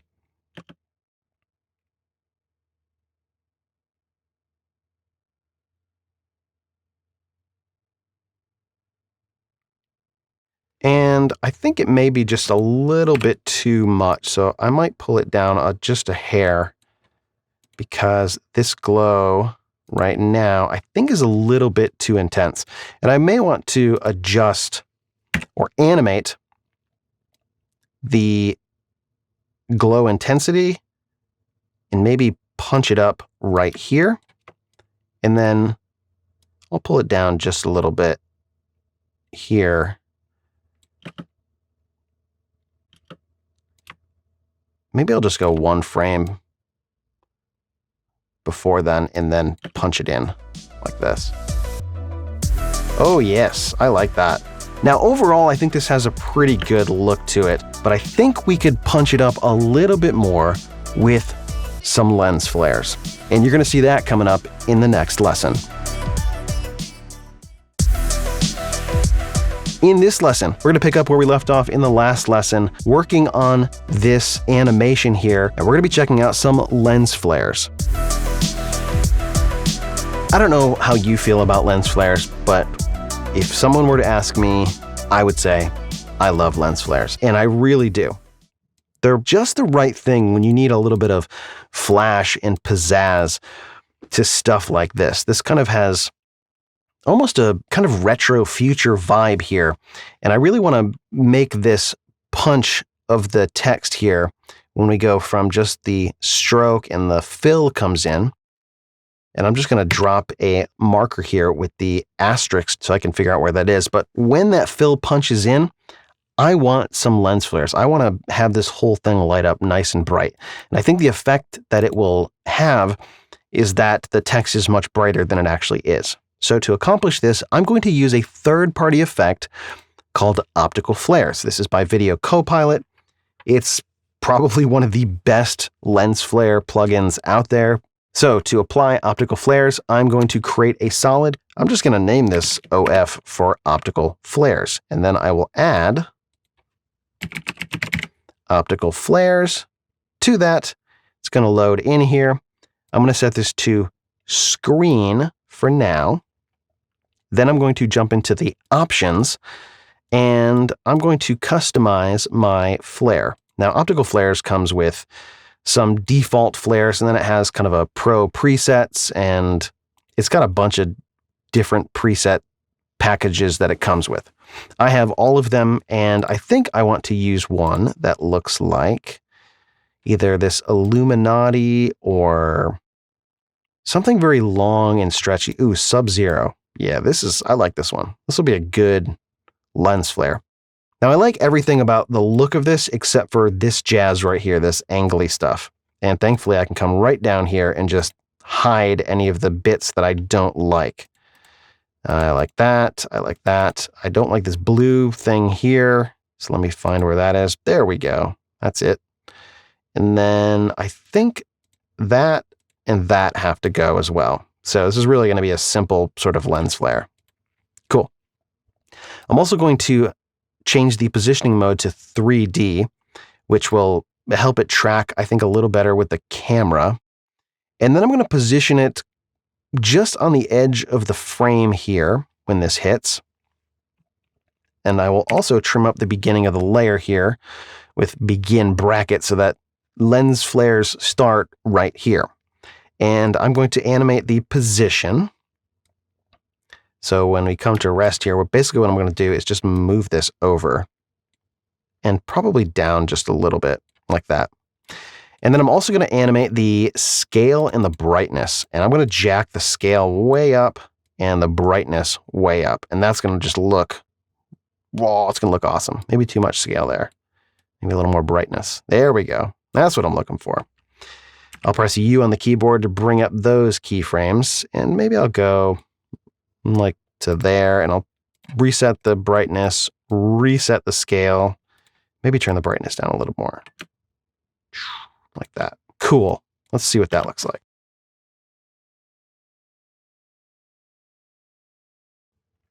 Yeah, I like that. I think I'd probably take these, easy ease them, jump into the graph editor, and let's look at the speed graph, and then give it kind of a shape like this, where I want it to hit kind of an exponential curve. I want to fit this to the view here. There we go. Fit all graphs to view. Yeah, I want this to really hit, and then bam. See, if I go to value graph, what does that do? There we go. That's looking all right. It's going to really look like a flash, essentially, if the curve is that exponential sort of shape. Bam. Now, Optical Flares also has a flicker section down here, and I'm going to change the type to sharp. I'm going to turn up the speed and the amount because I like flickery lens flares. Ooh, I like that. That may be a little bit too much. Maybe let's try smooth, and then I'll turn this down a little bit, the amount. You know what? I do like sharp.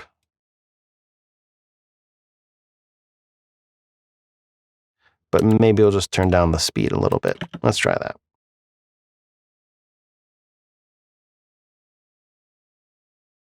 Very cool. Ooh, you know what? Actually, I want my lens flare to stop moving right here. And I'll probably have to easy ease that.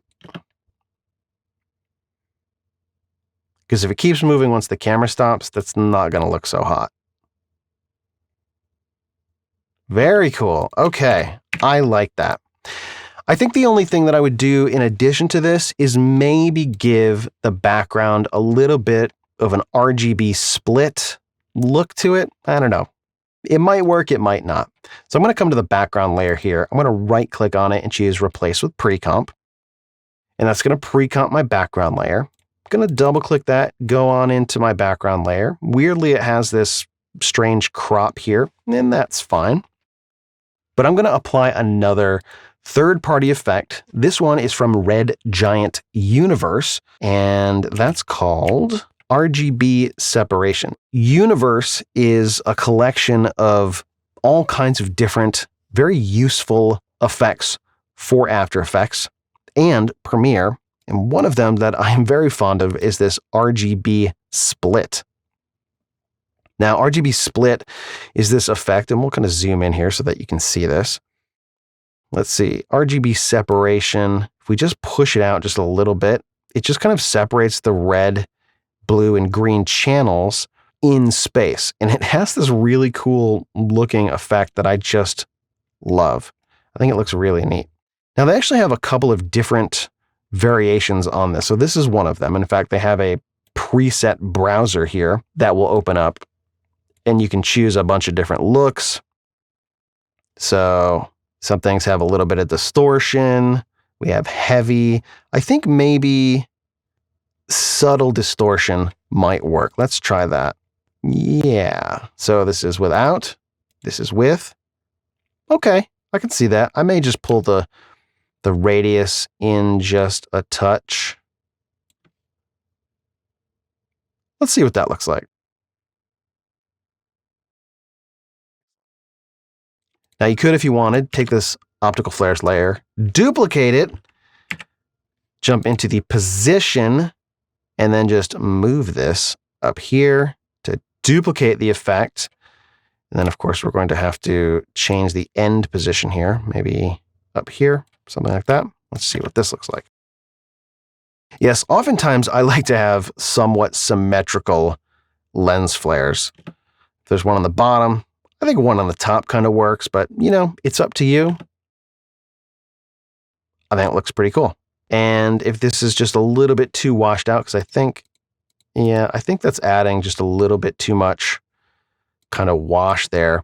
You could add a curves effect to this and maybe just tighten that up a little bit.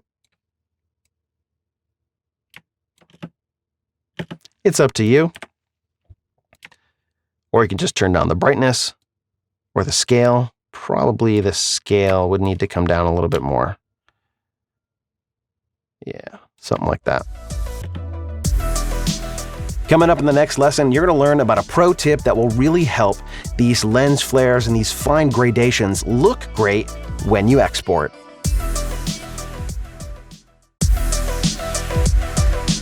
In this lesson, you're going to learn about a pro tip that will help your lens flares and gradations look fantastic when you export.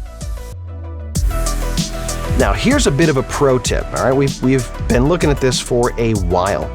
Right now, my project is in 16 bits per channel color depth. Now, the default in After Effects is 8 bits per channel. And you're thinking, okay, and what's your point? I'm following you, but why does it matter? Well, it matters because of banding. Anytime that you have gradients, and in particular lens flares, we just solo up these flares for a second here, what you will see, and this is going to be subtle because of the compression that will be done to this video, but you can see hopefully there is some banding going on in here. There we go. We're seeing it stronger here as the gradient gets less bright. And that is because in 8-bit per channel color mode, the red, the blue, the green, and the alpha channel only have 256 values to work with. And if this were a full kind of black to white gradient, we could come up with a pretty smooth gradient over the distance of, the corner to maybe the center of the screen, something like that. We could get a pretty good gradient there. However, as the gradient gets smaller in terms of its contrast, so instead of going from black in the middle to white at the edge, if we go from more of a light gray to more of a just slightly brighter gray, then we have a lot less colors in between these two to work with, and the result is banding, which is what you are seeing right now. The banding is not inherent in the plugin for optical flares. It's just the reality of working in 8-bit per channel color mode. Now, if you alt-click on this and you jump up to 16 bits per channel, what you'll see is this gets better, but still there is some banding. If we go to 32 bits per channel, you may also see a little bit of banding. It should be better, particularly against the background. However, 32 bits per channel is going to really screw up anything with glows on it. So let's go back to 16 bits per channel, and we'll zoom way in here and see if we can detect any banding. Now, sometimes you can't detect it with your eye, but when you go and compress this, you will see more banding because some of the color compression when you export your project is going to average the colors out. It's going to say, well, I know this is a gradient, but we need to save space here. So we got to throw away some of this color information. And so the banding comes back in because ultimately you'll probably be delivering this in an 8-bit codec of some sort. So I can see some banding right up here in the corner. I don't think you will be able to after this gets compressed, even in 16-bit per channel color depth. So the way to fix this, and I do this with almost all of my After Effects projects, and this is like super secret, top secret pro information, is with noise. It sounds crazy because, in the world of cameras, we think of noise as being bad, right? You want a camera with less noise.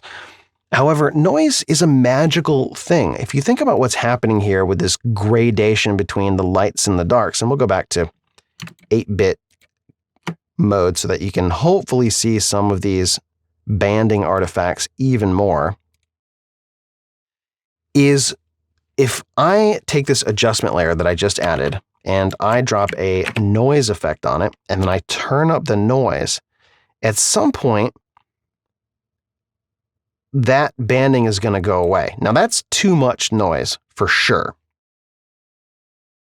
But on top of all of the other layers, it may be enough to kill some of that banding. Plus, what we can do is we can kind of stack this noise effect. By we, I mean me.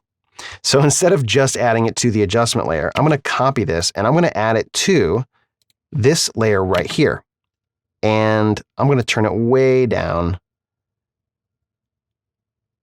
maybe 1%. And I'll copy this and I'll add it to this other optical flares. Oops, that's down here. So now I have two little tiny grains, and you can see it. Like if I zoom way in, you should be able to see it. There's definitely noise there, right? If I click off one of these, you're going to see it reduce. However, if we're looking at 100%, you can just barely make it out.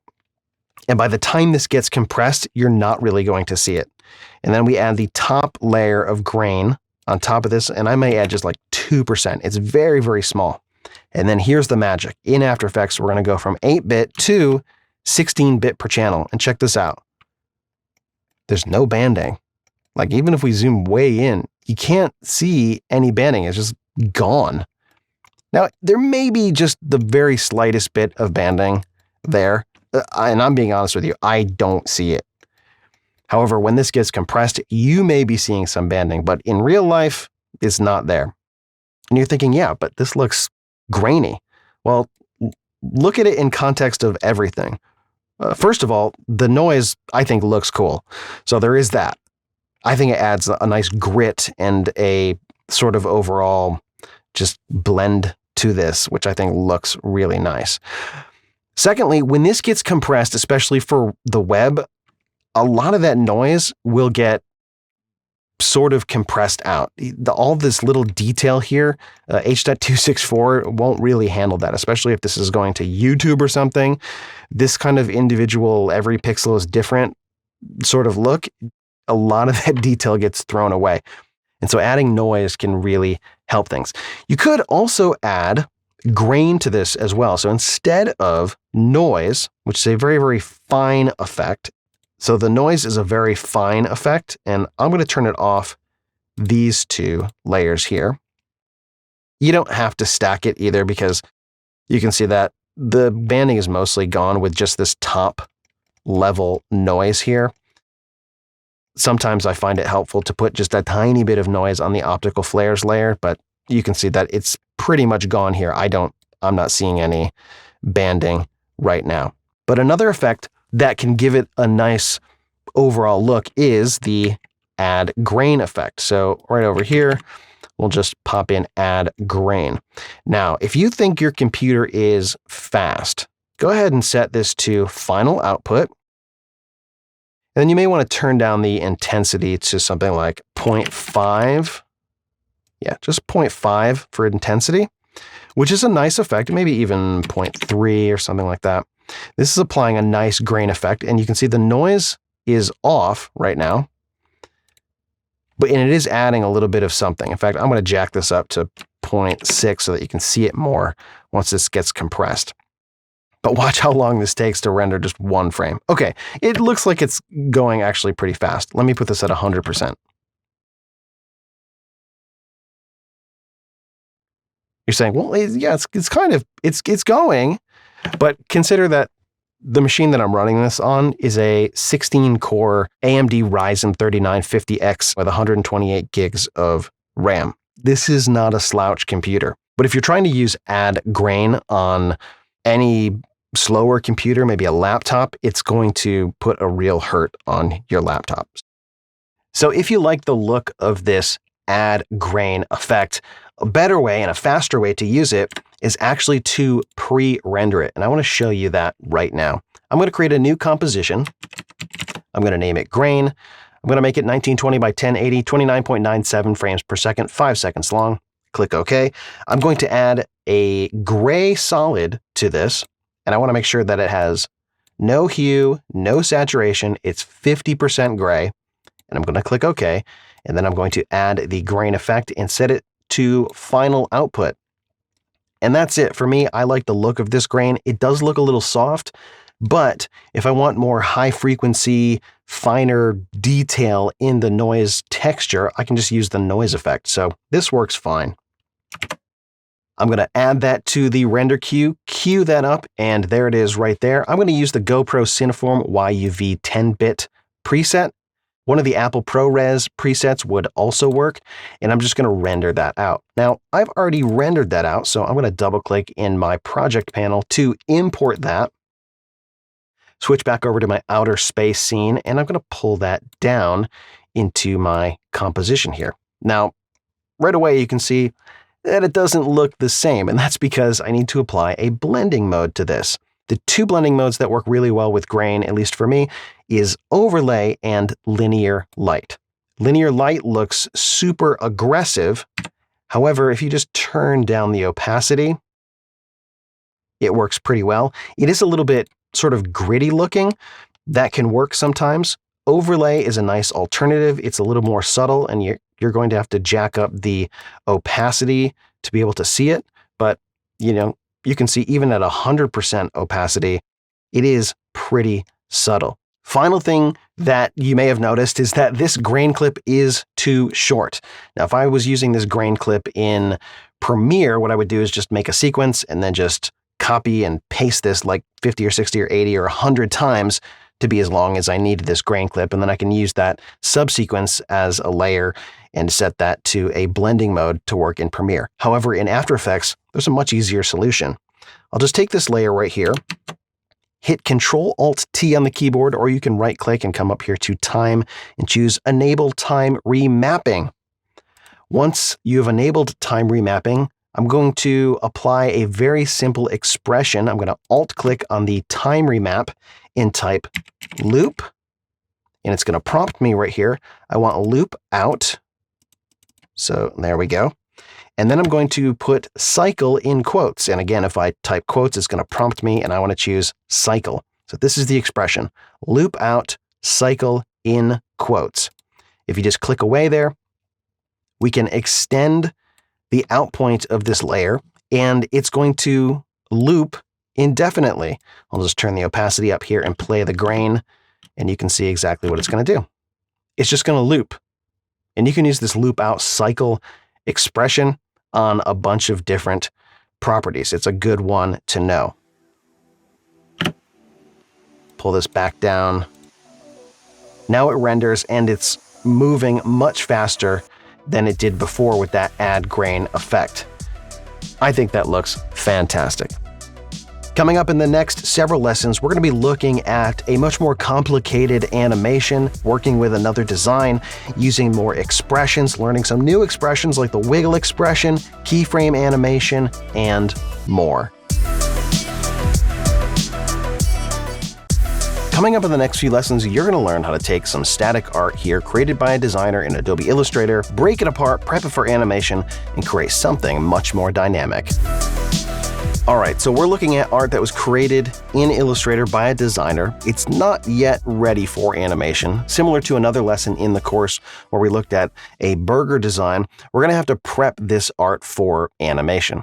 So the first thing that I like to do is come over here to the Layers panel, and in the little flyout menu here, just come down here to Release to Layers, and that's going to put all of the individual elements on their own layers. You can see if I undo that. Previously, you can see the layer colors are all the same, and that means if I were to import this into After Effects, this would be just one flat layer. Now, I could rebuild it in After Effects, but it's going to save me a little bit of time if I go here and Release to Layers. Oops, let me select that layer. Release to Layers. I'm going to select all these layers, pull them down, and kind of put them in their own root directory, and delete that top layer there. And then I'm going to name these. So I'm just going to toggle on the layer visibility, double click to rename, and I'll name this top one text. And this looks like leaves and lines. And if we drill down here, well, let's deal with that in a second. I think this bottom layer here is just the background. So on this middle layer, we have all kinds of junk. We have these individual leaf elements here, which if you look very closely, you can see that these are a TIFF. So these are a flat layer, and that's not going to be ideal for what we're going to do in After Effects, but we'll deal with that in a second here. So let's see if we can isolate some of these lines here. I think what we can do is select this layer here and then come down to Release Layers to Sequence. Yep, that'll work. Perfect. And then we can take all of these layers here and pull them down, or maybe pull them up above this layer. Very good. And then we'll just get rid of this right here. That'll work. And let's figure out what is on each of these layers. Okay, so these two are lines. So we'll call this one line_1 maybe. And this line_2. That layer is nothing. It's got some kind of rectangle in it. I don't think it's anything, so I'm just going to delete it. And before we go any further, I'm actually going to just save this as a unique name so that I don't inadvertently mess up the original artwork. Each one of these are the leaves, so I'll just name those leaves 1.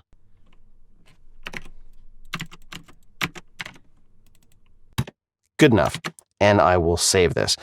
Now this is pretty good to go as it is. If I were to import this in After Effects, I'll have access to the text and the leaves and the lines in the background, and I could do something with that. However, what I would like to do is animate the individual leaf elements here individually. I asked the designer where they got these leaf elements, and it happened to be from Envato Elements, which is, by the way, where this font came from as well. And so I have a collection of Photoshop files here, and in the Photoshop files are the individual leaf elements. So what I need to do is open up one of these and figure out what leaf elements I need, and then export those so that I can kind of rebuild just the leaf elements in After Effects. I think that's going to be pretty cool. So maybe I'll open up this one that says leafs.psd. That could be the one that I'm looking for. And let's see here. What are we looking at? Okay, so if I just hide some of these layers. Okay, cool. So this right here is one of the elements that I need. And I think what I can do is with this layer selected, you can see that this is a smart object. And so it is linked to some other external graphic. And if you double click this, this will actually open up in Illustrator, which is a double bonus because this element is a vector file, which is very good. And so what I want to do is find the individual leaf layers that I need.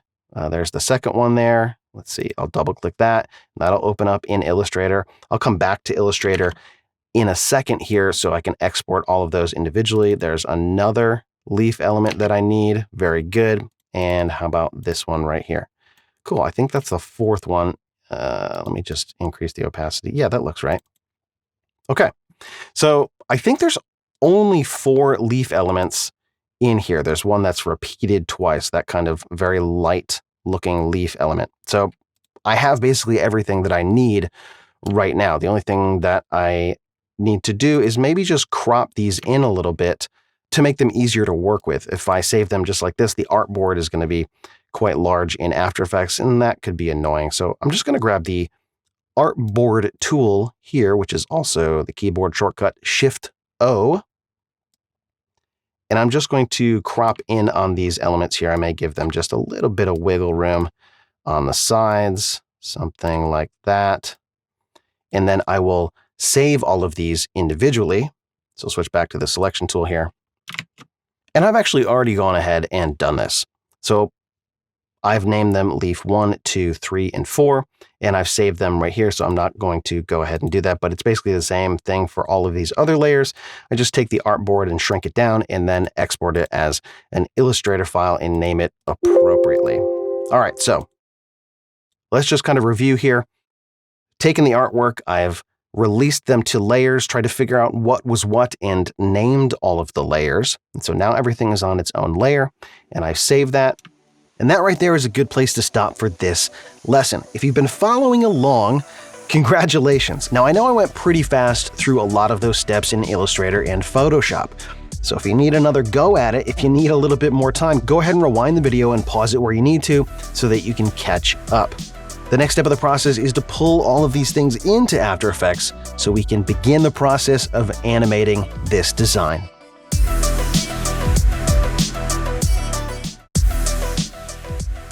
In this lesson, you're going to learn how to pull all of these things into After Effects so we can begin the process of animating this design. Okay, I'm over in After Effects here. First thing that we'll do is I will save this here, and I believe this is my boutique kind of artwork. All right, now I'm going to import my graphics here, and I'm going to import my How to Animate in After Effects boutique scene _1. That was the one that I saved with all the individual layers. Click import, and I want to import it as a composition, and I'm going to keep the footage dimension set to layer size. All right, if I double click to open that up, hey, check that out. It's looking fantastic. I have my lines here, my leaves, my text. Everything's looking pretty good. The only thing that I need is those individual leaf elements. So I'm going to double click to open up those, jump into my leaf folder here. And actually, I think I can just grab this and say import folder. Perfect. And now I have my individual leaf layers. So now what I might do is take these leaf layers here and just kind of lay them out and try to match them up with what I'm seeing here. And it looks like some of these have been flipped in one dimension or another. I'm just going to reverse the X dimension there by putting a negative or a minus sign in front of the X scale, which will flip it in the horizontal. I can just lock those back together there, and I'll just kind of rotate it around to figure out, yeah, okay. So that kind of goes right there. Kind of shrink that down and move that around until it's about the same size. How exact you want to go with this really depends on what you're doing. If this is client work, you're going to really want to make sure that it's very, very precise, but I think that'll actually work fine for now. I'm going to change the color on this leaf here to red. I'm going to duplicate it, Control D on the keyboard, and I'm going to rotate it around and try and align it here with this leaf. Very good. That's close enough. All right, let's check out this third leaf here. This also looks like it's been... Oh, no. Okay, that goes over here, actually. And is that in the right orientation? It is not. So I'm going to jump into the scale, and I'm going to flip the scale again, like that. Rotate that around. Yes, that looks correct. I'm going to have to increase the scale on this. No big deal. And I can just enable the continuously rasterize button there, and that'll ensure that I can scale this up to ridiculous proportions and it won't lose any of that delicious detail that is in this Illustrator file here. So now it's just a matter of just kind of aligning this. Sometimes it can be easier to align these if you can see where the end is here. If you hit Y and just put the anchor point on the end of the leaf, and then you can just kind of align it here. And that way, when you scale, it's going to scale right from that point. And it's going to be super easy to get that aligned. Perfect, just like that. All right, now we have this third element here. And that looks like this one right here. Again, I'm just going to throw the anchor point right on the end of the leaf, just like that. Enable continuously rasterize. Oops, I didn't get that exactly where I wanted it. Very good. Scale that up. It looks like all of these have actually been flipped in one of the dimensions for one reason or another. And we'll just kind of align that. Looks like it starts right here. Very good. And just scale that up. Rotate it around. Maybe push it back down a little bit. There we go. Perfect. And then what is the final leaf that we have here? Okay. Yes, it's this guy right here. And I don't really know how this is oriented, but let's see if we can figure this out here. Is it like this? No, it actually looks like this is flipped as well. We can constrain those so it doesn't get all crazy. There we go. And then I will also continuously rasterize that. Make sure that's looking good. Sometimes if you grab a handle, one of the transform handles on the corner, and you try and scale it, it will do like a weird thing once you move the mouse kind of over in this direction. It'll flip the scale. So if you hold shift while you're scaling with one of these 4 transform handles, it'll go a lot easier. Okay, that is great. I'm going to change the label to red on all of these. And the final thing that I'm going to do is just adjust the stacking order. So it looks like 1, 2, 3, and then those are in the bottom orientation. And I've re-enabled those and just forgot. Okay, so it's the roundy leaf, and I'll just disable these leaves so I can see. Okay, oh, it looks like I've done it kind of inadvertently. But so that was very good. I guess the final thing I need to do is just adjust the opacity, perhaps on these layers right here. And then I'll just enable one of these other leaves here just for reference. Let's see. Cool. I think that looks really pretty close. All right, that's about it for this lesson. So coming up in the next lesson, we're gonna look at how to duplicate these, and then we're gonna start to animate them in a really fun way. So check that out coming up next. In this lesson, we're gonna pick up right where we left off in the last lesson, continue to build out this layout here in After Effects, and start animating these leaves in a fun and interesting way. Okay, in the last lesson, we sorted out the artwork side of this animation and brought it into After Effects. And now we have these leaf elements here, or these leaf elements, if you will, all broken out into individual elements. And I like that a lot better because now what I can do is animate them. And I think what I'd like to do is do like a very subtle kind of rotation on them to make them look like they're kind of blowing in the wind.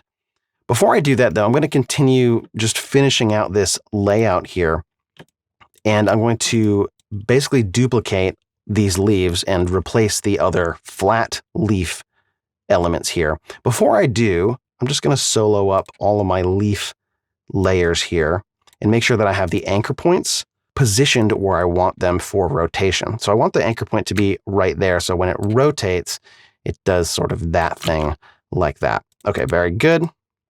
Let's look at the next leaf here, and we'll just put the anchor point about there. And how about that? That's good. That's good. And I'm pretty sure that's good as well. Fantastic. Great.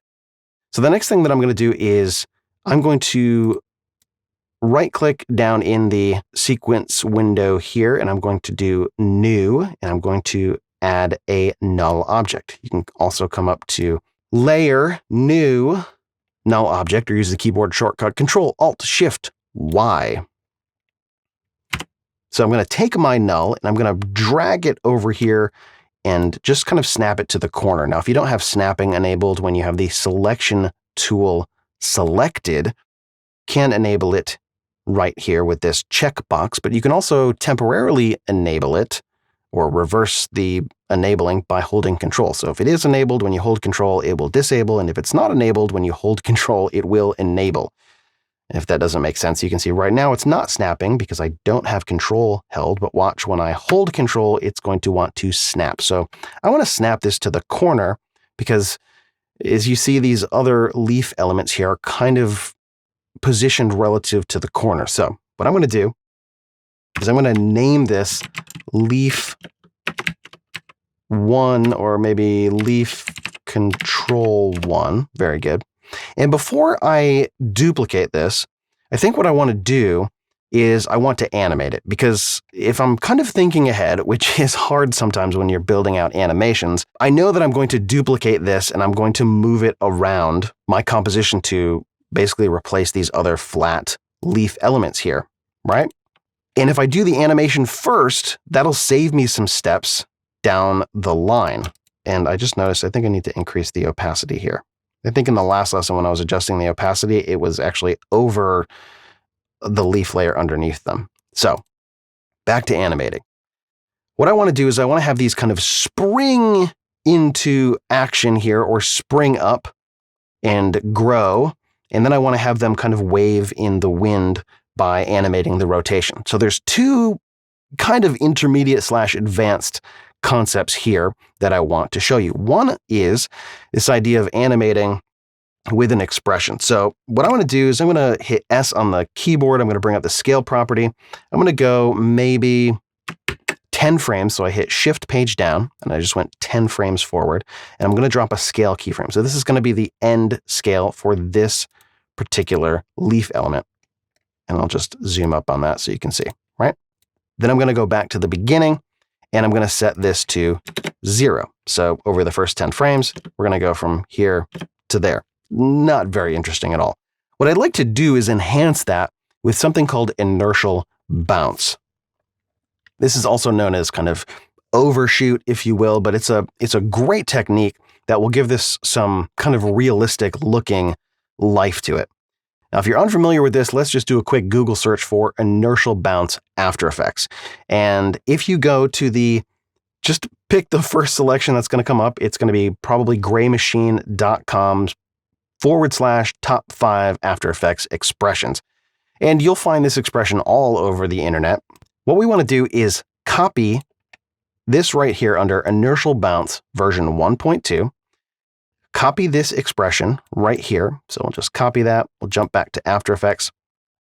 We are going to alt-click on the stopwatch, which will allow us to paste an expression in here. And just by doing that little bit of copying and pasting, now check out what we have with our animation. This is something much more dynamic. So it's doing this kind of overshoot calculation, if you will. And I can actually show you that if I jump into the graph editor here and we turn on the post expression graph. So this is showing you what the graph is doing here after the expression has been applied. So we see we have this initial leaf scale animation here. And then once it ends, so once we get to this point right here, the expression is doing kind of an overshoot. So we go past our scale and we go up and then it swings down and we get this sinusoidal wave with a decay in the amplitude, which is the height of the wave here. And it has a very natural look to it because this is essentially how a lot of things operate in the real world, which is very cool. Now, if you don't like the exact movement that we're getting here, we can modify some of these parameters here. And we can type in, I wouldn't mess with the amplitude too much, but a lot of times I take the frequency, the default frequency of 2, and I knock that down to 1.5 because I think 2 is just a little too much and I don't really like it. So I prefer to see it around 1.5. If the overshoot animation or expression is lasting too long, and I think it is, what we can do is turn up the decay, and this will cause it to, well, decay faster. It'll cause that post expression to stop more quickly. So let's just turn this up to 6 and then hit enter on the number pad there. And you see now we get a little bit of overshoot, but it dies very quickly. And if we look at the graph editor, that's going to reflect that. So we just get a little bit of overshoot, we get a little bit of bounce back, and then it settles very, very quickly compared to where it was before. This is going a lot longer. So this is all personal preference. I think I like it somewhere around 5, but to kind of get a more uniform look for all of these, rather than tweaking every single leaf, what we can do is just think ahead a little bit, and I'm going to add some slider controls to my leaf controller layer here.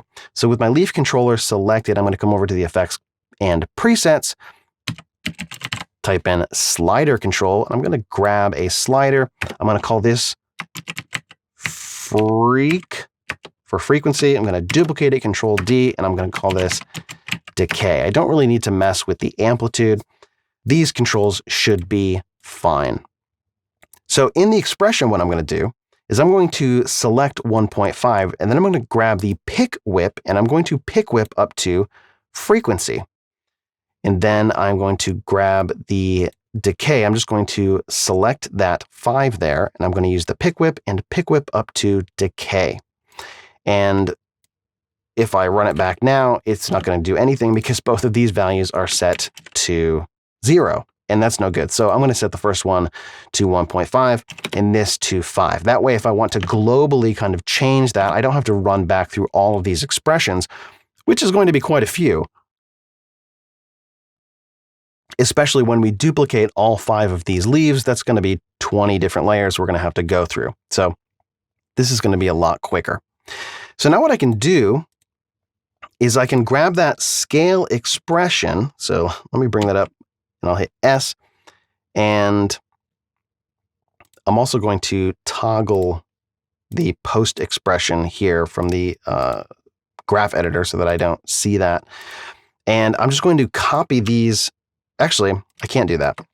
I was going to copy the keyframes, but that's not going to work because if I bring up the scale properties on all of these layers, all the scales are actually different. So I'm going to do something slightly different. I'm going to select just these 4 layers. I'm going to drop a scale keyframe right here, come back to the beginning and set all of them to 0. Then on my leaf number 4 here, the second copy of this, I'm just going to right click and choose copy expression only. You can just see that on the bottom of the screen there. I'll just bring this up and show you one more time. Copy expression only. And now if I just select these keyframes here and I hit paste, it's not going to paste the keyframes. It's going to paste the expression to the scale properties. And so now all of them should grow and do that very nice overshoot animation there. Now, if you want to get a little bit more life out of this, what we could do is you can change the distance between the keyframes. So if we shorten this, we're going to get it's going to be quicker and we're going to get a more drastic kind of overshoot there. But we can also kind of smooth out the beginning here by just selecting these keyframes and hitting F9.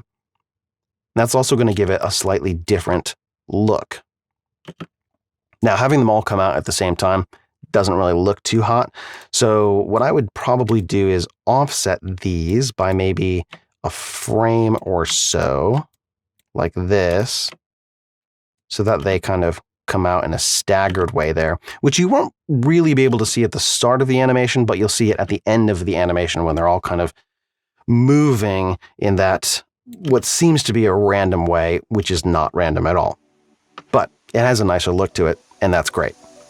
This inertial bounce expression can be used in a bunch of fun in different ways. You can use it on scale, rotation, position, and a bunch of other properties to come up with some really interesting looks. Now, coming up in the next lesson, you're going to learn about the wiggle expression, and that's going to help to create this really nice, subtle leaf blowing in the wind effect. So check that out coming up next.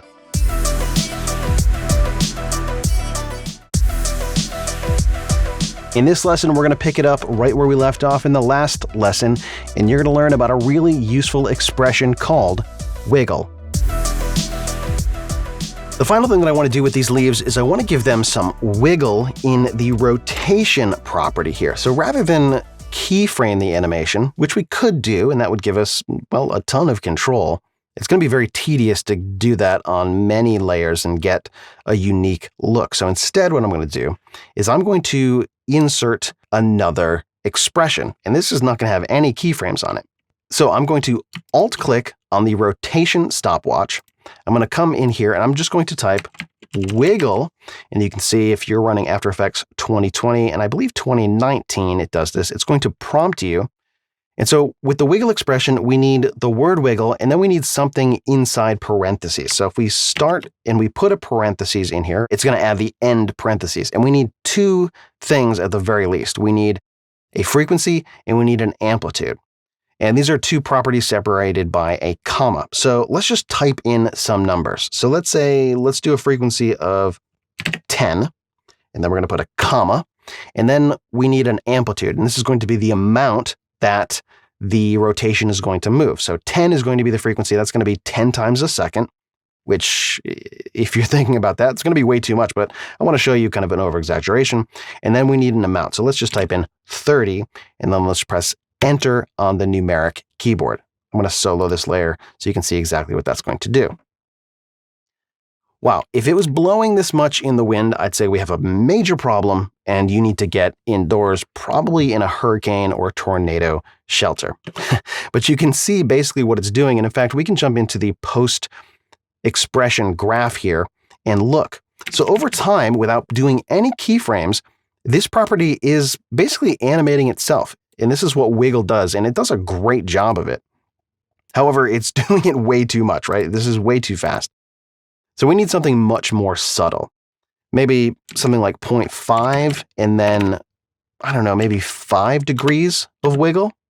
And if we look at that, I think that's going to be about right. However, just like before, what I want to do is I want to think ahead. So once I see this whole thing built, if I want to go back and adjust the wiggle on all 20 of these layers, that's going to be very tedious because I'm going to have to jump back into the rotation property and jump into the expression and then update these numbers. And well, that's not so fun. I'm going to come up to my leaf controller here, and I'm going to put in another slider control. And I'm going to call this wiggle frequency. Duplicate that, and then I'll just change this to wiggle amplitude. And then down here in my wiggle expression, I'm going to select 0.5, and I'm going to pick whip up to frequency, and I'll set this to 0.5. Now I'm going to select just the 5 here, and I'm going to pick whip up to the amplitude. And I think that looks correct. Let me hit enter here. Okay, it's giving me an error, and I'm pretty sure that's because I need another parentheses in there. I don't know why it does something. I had only the 5 selected, but the expression needs to live inside parentheses. And when you pick whip to something over here, this last slider name is in parentheses, and so it needs another parentheses to basically close this out. You can see when I put the cursor right here, it selects this ending parentheses. Is it parens? I don't know what the singular of parentheses is. Someone can correct me, and that's fine. But you can see that the corresponding open parentheses here to this closed parentheses is at the beginning of all of this junk here. So it's wiggle open parentheses, then we need the frequency, which is linked to the wiggle frequency slider here. And then we need the amplitude, which is after the comma. So boom, there's our comma. And then we have the code here, this comp dot layer, and then the layer name and the effect, and then dot wiggle amplitude, and then slider. And we need that ending parentheses. So once we have that, we're all good to go. We can type 5 here, and now we're good to go. Check this out. And if we want more wiggle, no problem. We can just change this to like 0.7 or something, and now it'll wiggle faster. Or we can put this to 15, and now it's going to go more. Very, very easy to modify. The last thing that we need to do is copy the expression on the rotation, bring up the rotation on these other leaf layers here, select all of them, and then paste them in. All right, so now we should see a really nice animation. Now, I did turn those values up too high, but the nice thing about the wiggle expression, you would think, well, you pasted the same exact code here. Why are they all doing something different? Well, the wiggle expression has some quasi-random variation to it. And if you apply the same frequency and amplitude to two different things, they're going to have a different animation because there's some random sort of values that are happening there. We get a nice kind of random blowing in the wind effect here. It's very cool. So that about does it for this lesson. In the next few lessons, we're going to be looking at duplicating these leaves. We're going to do a really cool write-on effect for this text and animate all of the other elements here, and it's going to look great. So check those out coming up next.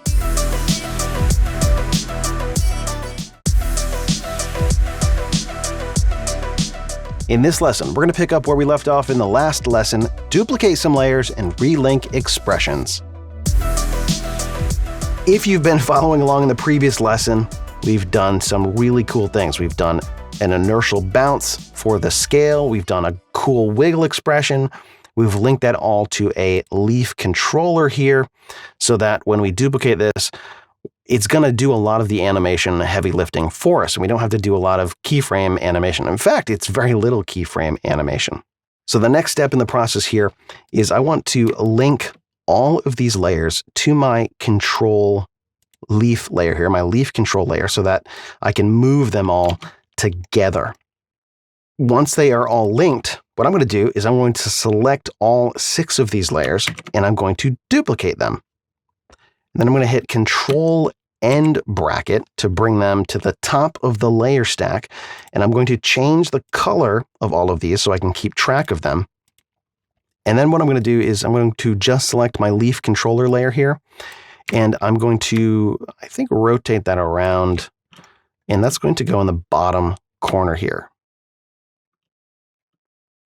And I'll just turn on the other leaf layers to just make sure, yep, that is correct. And I'll turn those off. Cool. And again, I'm going to grab these and I'm going to duplicate them, hit Control End Bracket to bring them to the top of the layer stack. And I'm going to change the color here to aqua.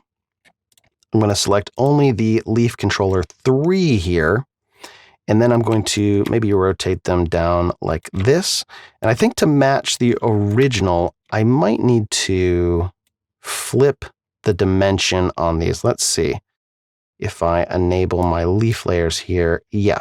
So on this one right here, I'm going to just take the X dimension and I'm going to flip that and then rotate it back around, and that should line up.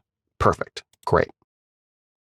And then I'm going to take this layer right here, duplicate it. Again, Control End Bracket, change the label here. Let's do green. Going to select only the leaf controller here, bring it down to here, snap that, and then rotate that into position. So these two here that are in the upper right-hand corner and the bottom left-hand corner needed to be flipped to match the orientation of the other leaves. You can choose to do that, or you can just leave them how they are. Now I don't need these leaf reference layers in here anymore, so I'm going to get rid of them. And let's check out what we have so far. Ooh, very nice. Look at this. That's looking really quite nice. Now, the one final thing that we need to check here is that everything is being linked up correctly. Sometimes when you duplicate things, the expressions no longer link properly.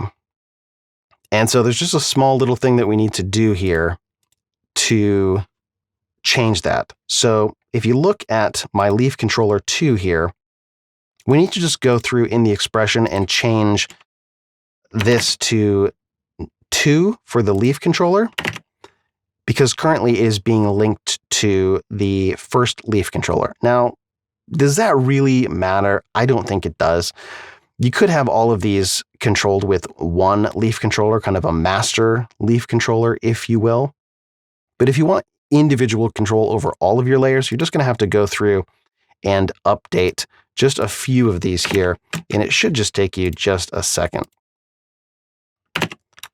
So on all of these leaf layers right here, we're just going to have to update. If you hit UU, and it's actually easier if you hit tilde with your sequence selected here, and then I'll just bring that up here. And you can just go through, and anytime you see leaf control 1, just change that to 2. And then the same thing right here. Boom, 2. And then 2. 2, and then 2.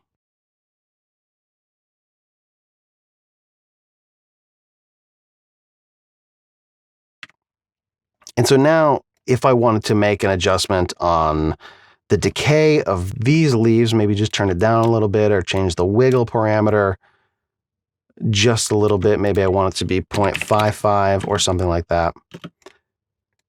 I can, and I can get individual control on all of those layers. Like I mentioned before, for this particular animation, I don't think relinking is 100% necessary. However, it's a good thing to know because for some of your animations that you will build, if you have properties that are linked in some of the duplicated layers and they don't relink, that's going to present a problem. So you're going to need to know how to resolve that issue. Thankfully, this very tedious and annoying task can be made much easier with the use of a third-party script, like so many things in After Effects.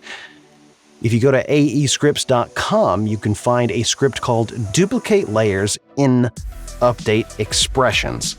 And this will take out a lot of the work that I just showed you how to do manually when you duplicate the layers. But it's good to know how to do it manually as well. Now, coming up in the next lesson, you're going to learn how to do the write-on technique that's used all over motion graphics. So check that out coming up next.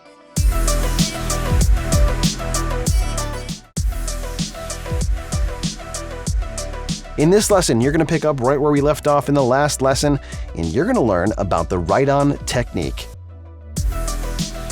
So to get started, I'm going to jump down here, find my text layer, it's right here, and I'm going to pre-compose this. So I'm going to right-click on it and choose pre-compose.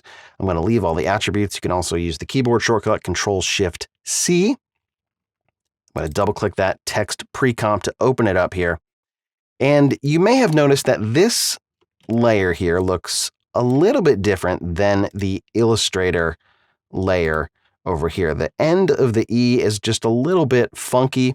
I'm not 100% sure why that is. I think that has to do with some of the character properties that are available in Illustrator that may not be available in After Effects. For whatever reason, it looks just slightly different. So if you wanted to, what you could do, we could just grab this E character here, jump back into After Effects, grab the text tool and paste that E, and that should line up very, very closely with this E right here. In fact, sometimes what I like to do is just change the color to some, well, more different color, and then align this up with this layer, just like that. I'll change it back to the text color here. And then make my comp just a little bit wider. I'm just going to hit Control K on the keyboard, go over to the Advanced tab, and select the arrow so that it grows out to the right here, and maybe add just, I don't know, 20 more pixels to this so that I get this little bit hanging off the end here. And then I can just put a mask on this bottom Illustrator layer right here to just mask out the E that I don't want. And if you hold the S key while you're creating the mask, it will select the subtract mask mode, which is what I want. I wanted to remove the E from the original here. And just like that, now I have that line back there. Perfect. So I'm going to actually pre-compose these, and I'm going to call this text fixed. There we go. And that's going to very slightly change the alignment here, but no big deal. I'll just move it back a couple of pixels, and that should be fine. So let's talk about how to do the text write-on effect. It's actually quite easy. So I'm going to deselect down here in my sequence panel, and I'm going to come up and grab the pen tool. And if I start clicking and dragging to create a shape in my composition here, it's going to create a shape layer, which is what I want. But before it does that, I'm just going to change some of the properties here. So I don't need any fill, and I'm just going to give it a nominal sort of stroke width. And then what I'm going to do is I'm going to start where I would start if I were to draw this cursive text out. And I'm going to trace this. So I'm going to put a point right here, and I'm going to click and drag down here and just make some lines here. And the idea is I want my shape layer, I want my shape layer to completely cover my text layer, but only just barely. It's very easy to cover if you just jack up the stroke to an absurd amount, but I really want it to be just barely there, covering it, because that's going to give me the best result. And the idea is I essentially want to put this stroke here dead center in the text. So you could actually make this without a stroke. I like to do it with a stroke, and then I can kind of see how it's working here. And I'll just get it a little bit of the way, and then I'll adjust the stroke to a value that just barely covers the text. And I think I was actually pretty close before. I think that ought to do it. That's pretty darn close. We can go back and refine this, but I'm just going to pick it up here, and I'm going to keep going, creating my line here. Now, this is a bit of a tedious process. There isn't really a faster way to do this. This is pretty labor intensive, but it's not tremendously difficult. I think the key to getting a very convincing looking write-on effect is to draw the line how you would go about drawing this with a pen. So you're going to move along in the same direction that you would and take all of the same strokes. For instance, when we get to this T here, you wouldn't draw this T in real life by coming up here and stopping halfway and then doing the cross mark. No, we'd hit that at the end of the word, which is what I'm going to do here.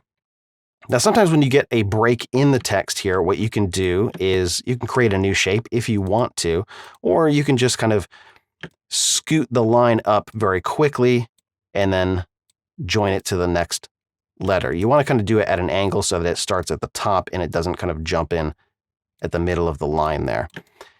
And we'll just continue on tracing just like this.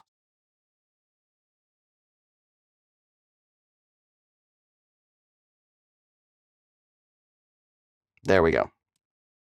I am actually going to make a second shape here to get the T, the cross in the T, just like that, and to get this I. So I'm going to make a third shape, I guess, to get the dot of the I here, just like that. And then you want to order these, if you drill down in the layer under contents, so that they go top to bottom, 1, 2, 3, or however many shape layers that you use. Because the next step of this process is we are going to put a trim paths. So if you select contents and not any one of these individual shapes, you come over here to add, and we're going to put a trim paths on here. And we're going to animate the end position, but we want to set this not too simultaneously, but individually. And that's going to write them in order, which is correct. And finally, what we want to do is we want to change, and by we I mean you, if you're following along, you're going to want to change the stroke line cap and maybe the stroke line join. And you want to change that to round cap and round join. And so that's going to put a roundy bit here where there's joins, and that's going to make that look much nicer. So the end cap here, or the line cap, is actually this end bit. So let me change that back to butt so you can see. And I want this to actually stroke with a round cap, which is it's going to look a little bit nicer. And so now once that's done, we can just kind of look over and make any small adjustments that we might need. I actually might take my whole comp here and just give it a little bit more width, maybe, I don't know, 1040, and maybe just a little bit more height, maybe 540. And that shouldn't really change the alignment in the master comp where this lives. Okay. So let me see if I can just dial this in a little bit. Okay, I think that looks good enough. So now what you want to do is actually go ahead and animate this on. So if you come down here to your trim paths and you go maybe, let's say 3 seconds, somewhere around the 3-second mark here, and we drop an end keyframe, and that's set to 100%, and then we'll go back to the beginning and we'll set this to 0. And so now when we play this, you can see, ooh, look at what we have here. Very nice. It doesn't look great if you're looking at the stroke. However, if you change this to alpha matte on the text fixed comp, now what you see is we get this very nice write-on effect here. Now, it doesn't look perfect. There are some kind of strange things going on. Probably the first thing that you want to address here is the timing of this. So I'm going to scooch this down to 2 seconds. I'm going to see what that looks like here. Okay, that looks pretty decent. I'm also going to ease these keyframes here, and I'm going to jump over to the Motion 3 script utility that I've used in some previous lessons, just to give this just a little bit more kind of easing on those keyframes. So let's check that out now. Very nice. So I get this kind of, it starts a little bit slower. It kind of rips through the beginning or the middle, and then it slows down towards the end. I like that. I think that looks pretty good. And I like the timing of that too. I think that works pretty well. Now, the real trick of this is that as this is drawing on, and it looks pretty good right now. However, what you'll see is that part of the letters kind of get drawn on in a weird way, which they shouldn't be. So when the top kind of first part of this stroke comes down here, we're getting bits of the B here because this stroke width of the original text is not a fixed value. And there's no great way to kind of emulate that. It would be far too tedious to go through and create a bunch of different strokes at different lengths and then link them all up. That's crazy. The easy way to do that is to just come along here, and as it's animating on, you just kind of follow it. And every time there's a little bit that sticks out here, what you're going to do is you're going to take the pen tool, and with your text fixed layer selected, you're going to create a little mask. And as you're closing it up, just hit the S key, and that'll change that to subtract. And so now if you click away and you've drawn your mask relatively in the right spot, essentially what you want to do is mask out all of the bits that you don't want to see. And we really only need to address this mask here when this line comes back and crosses over it. So it's going to be right here. So at this point, what you would want to do is you jump into your masks and you set a keyframe for this mask, and then you go one frame forward. You take this mask, you can just double click it and just move it away. And when this plays back, you won't even see that. It just sort of appears. And so anytime you have a little kind of weirdness in the alpha track mat here, so this bit right here sticks out, you go to the frame right where it is getting occluded, if you will. So this is the frame where we want our little mask to move. We'll just go one frame before there, grab the pen tool, select the layer. I'm going to create that same sort of mask shape again. I'll hold S to make that a subtract mask there. Sometimes what I like to do is take this point here and just smooth that out just a little bit. And then as long as you're working on that mask, you can hit Control-Shift-M, and that'll drop a keyframe right there. You go one frame forward, so that's page down on the keyboard. I'll double-click this mask, and we'll just move it up a little bit. And so now when this part plays, I'll deselect so you can see. You won't even see that. You can't even see it moving. And so it's a very seamless way, and this is in fact the fastest way to do this right-on technique to have it look essentially flawless. And I'll just do the rest, and I'll play it and fast forward. You can see, and I'll be back in a second.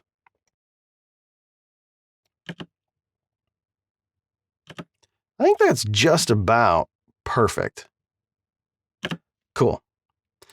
Now, if you wanted to use something like a motion blur for this, you will have wanted to have turned that on before you've done those masks, because that will kind of alter where the masks are, because the motion blur will kind of project ahead a little bit. I think for the most part, most of those masks work just fine. If there are any kind of weird little things in there, you're not going to be able to see it when it's going that fast. Let's see how that looks in the main composition here. Ooh, that's already gorgeous looking. I really like it. I have one more lesson where we're going to kind of finish off this animation. We're going to do kind of a line animation here and kind of draw things in and bring it all together. So check that out coming up next.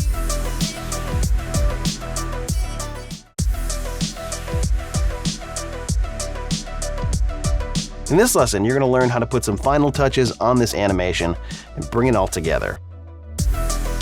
So let's check out one more time what we have here. I think this is awesome looking. The way that the leaves come on and they kind of move very subtly, that's looking great. I love the right-on effect. It's just elegant looking. One thing that I'm going to do to clean up my composition here is I'm going to select my leaf layers and I'm going to hit the shy switch on them. And then I'm going to hit the shy guy up here and just hide them, because I don't really need to see all of those. It's not deleting them, it's just hiding them. You can see it kind of changes the way the interface looks. We have kind of this thicker line right in this region right here, and that's letting me know that there's something hidden between these layers. If I want to bring them back, I can just hit the shy guy again, or the shy switch, and they'll all appear. But this makes it a little bit cleaner to work in. So there are a few final touches that I want to add. One is I want to animate on these lines. And right now they are an Illustrator file in here. But I think if we right click on these and choose create and create shapes from vector, they'll just be transformed into a shape layer. And what's nice about that is we can dive into this lines to outlines layer, and I'll just rename that, and add a trim path and set a keyframe here for the end, maybe somewhere around, I don't know, maybe 2.5 seconds, something like that. We'll go back to the beginning, set this to 0. So I'm going to select line 1, and I'm going to do the same thing. Right click, choose create shapes from vector layer. And I don't need these anymore, so I'm going to get rid of those. And then I can essentially just take this trim paths and paste it over here. Let's just see where that pasted in. Great, it's right there. And I think that's fine. just going to rename this. It's just kind of a personal pet peeve of mine that when you create a shape layer from an Illustrator file, it puts the outlines tag on the end of the layer, and that drives me nuts. I do not like to see that. So I like to rename my layers there. You can do that or not, no big deal. I'm going to select my 2 line layers here, press U on the keyboard, and I'm going to select my keyframes. I'm just going to hit F9 on the keyboard. I'm going to jump into the graph editor here, and I'm just going to give these a little bit of a curve, something like that. Let's see what that looks like. In fact, let's just solo the bottom 3 layers, so the 2 line layers and the background layers, so we can see what this is looking like. Okay. Not too bad. Not too bad. It's not great, though. I don't like that they're going in the same direction. So that's an easy fix. I'm just going to select the path. So we'll drill down here in line 1 under contents, under group 1, under path. And then we can just hit this button to the right here, which will reverse the path direction. So let me deselect everything and play that again. Ah, yes, much better. And I think both of these shapes here have points. Yeah, they're kind of a squished hexagon. At least that one is. Let's look at this one. What do we have here? Yes, this is a hexagon, but a more different hexagon. And where the trim paths kind of start and finish, we can control. One way to control that is to grab the pen tool. I'll just control click in here to deselect all of the points and then just click on the point that I want to modify. I'll right click on that point and then go down to mask and shape path and choose Set First Vertex, which basically means that this point here, this vertex, is going to be the first one in the group. And so that's the one, if we unsolo the other layer, that's the one where the animation is going to start from. Okay, why can't I see that? Oh, I see. The line is so small that I actually couldn't see it. So there it is.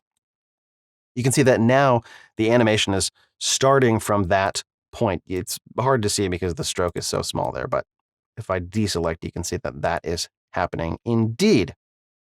Now, the other shape layer here does not have a point right down at the bottom. So if we wanted it to start there, we could add a point and then right click, go to mask and shape and set first vertex. And now if we solo up all of these and play it, we're going to get kind of a mirrored sort of animation, which is nice.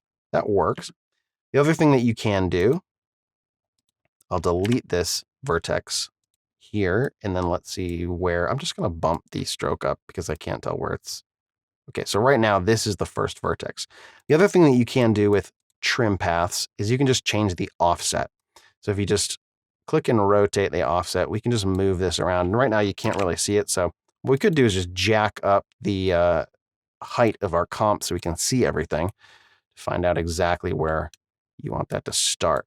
There we go, something like that. That's another way that you could go about doing essentially the same thing. So let me set this back to 4. I'll deselect everything and let's just play that. Oh, there we go. Let me just solo these 3 layers. Now, maybe we don't want these to go in opposing directions because now that I see it, I don't really like it. I think what I would like is them to go in the same direction, but to start at the top and the bottom like they are now. So I just changed this back to reverse path direction off. And I think I like that better. Yes, I think that's fine. You can do kind of whatever you want. So I'm just going to play this back. We'll get a look at it. I think the final thing that I'd like to do is to give this some dimensionality. And we're going to kind of fake a 3D sort of look here. And the way that we do that is to essentially move things in the comp in a quasi 3D way to get some parallax effect. So here's what I'm going to do. I'm going to take line 2, I'm going to parent that to line 1, then I'm going to shy line 2 because I don't really need to see it. I'm going to adjust the scale of line 1. I'm just going to do a keyframe animation here. I'm going to set a keyframe at 0, and then we'll adjust some things. I'm going to take the text layer, and I'm also going to set a keyframe here. And then maybe the leaf layers here. What I might do is jump back up into the project panel, grab another null, drop it in the center, set that to an adjustment layer, and I'll call it Leaf Master Controller, and I will parent all the other leaf controllers to it, and then I can set a scale keyframe on this. And so what I want to do is over time, and I might make this animation something like 10 seconds long. So I'm just going to hit N on the keyboard, and that will put the endpoint for the work area right at 10 seconds. And then I just right clicked and chose to trim comp to work area. So I might go to maybe this point right here and just scale these leaves up a tiny bit, maybe by like, I don't know, 1.5%. It's going to be pretty imperceivable. And then I'm going to move the other layers here a bit more. Actually, maybe we'll move those up something like maybe 103 or something like that. Maybe a little bit more, because they are actually above the lines in the stacking order. And then for the lines, I'm going to maybe make those a little bit less, maybe 101.5. And so it's going to be very subtle. I'm not even sure you can tell that they are moving. Maybe I'll make those like, I don't know, 105, something like that. And then maybe 109-ish. Let's see how that looks.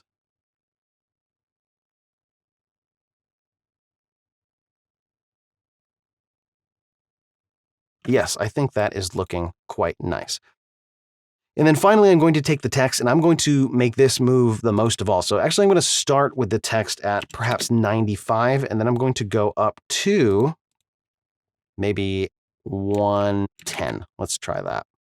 The text may look a little bit fuzzy. What we could do is collapse the layer transformation here, or continuously rasterize, and then jump in this comp here and then collapse that.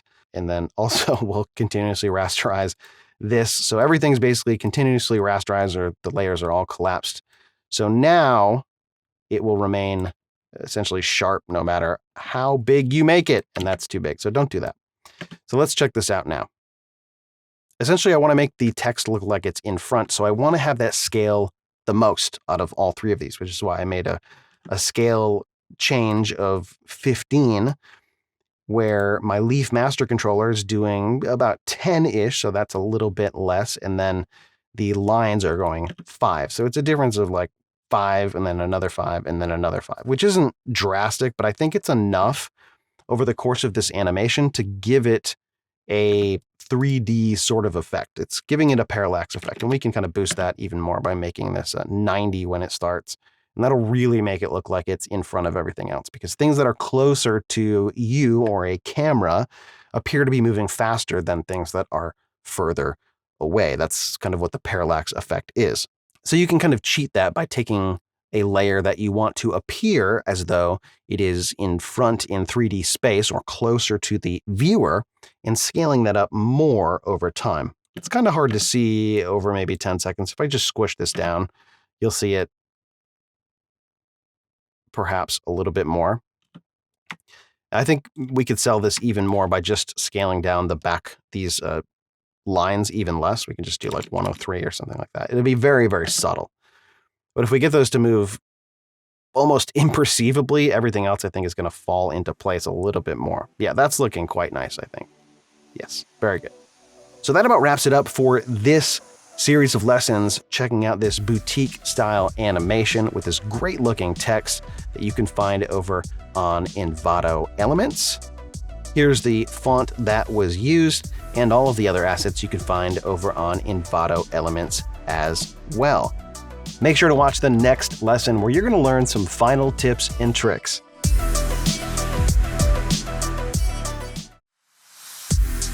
In this course, you learned about several key concepts for animating in After Effects, using keyframes and modifying the interpolation, expressions for wiggle, inertial bounce, and looping, masks, shapes, motion blur, 2.5D with the After Effects camera, and more.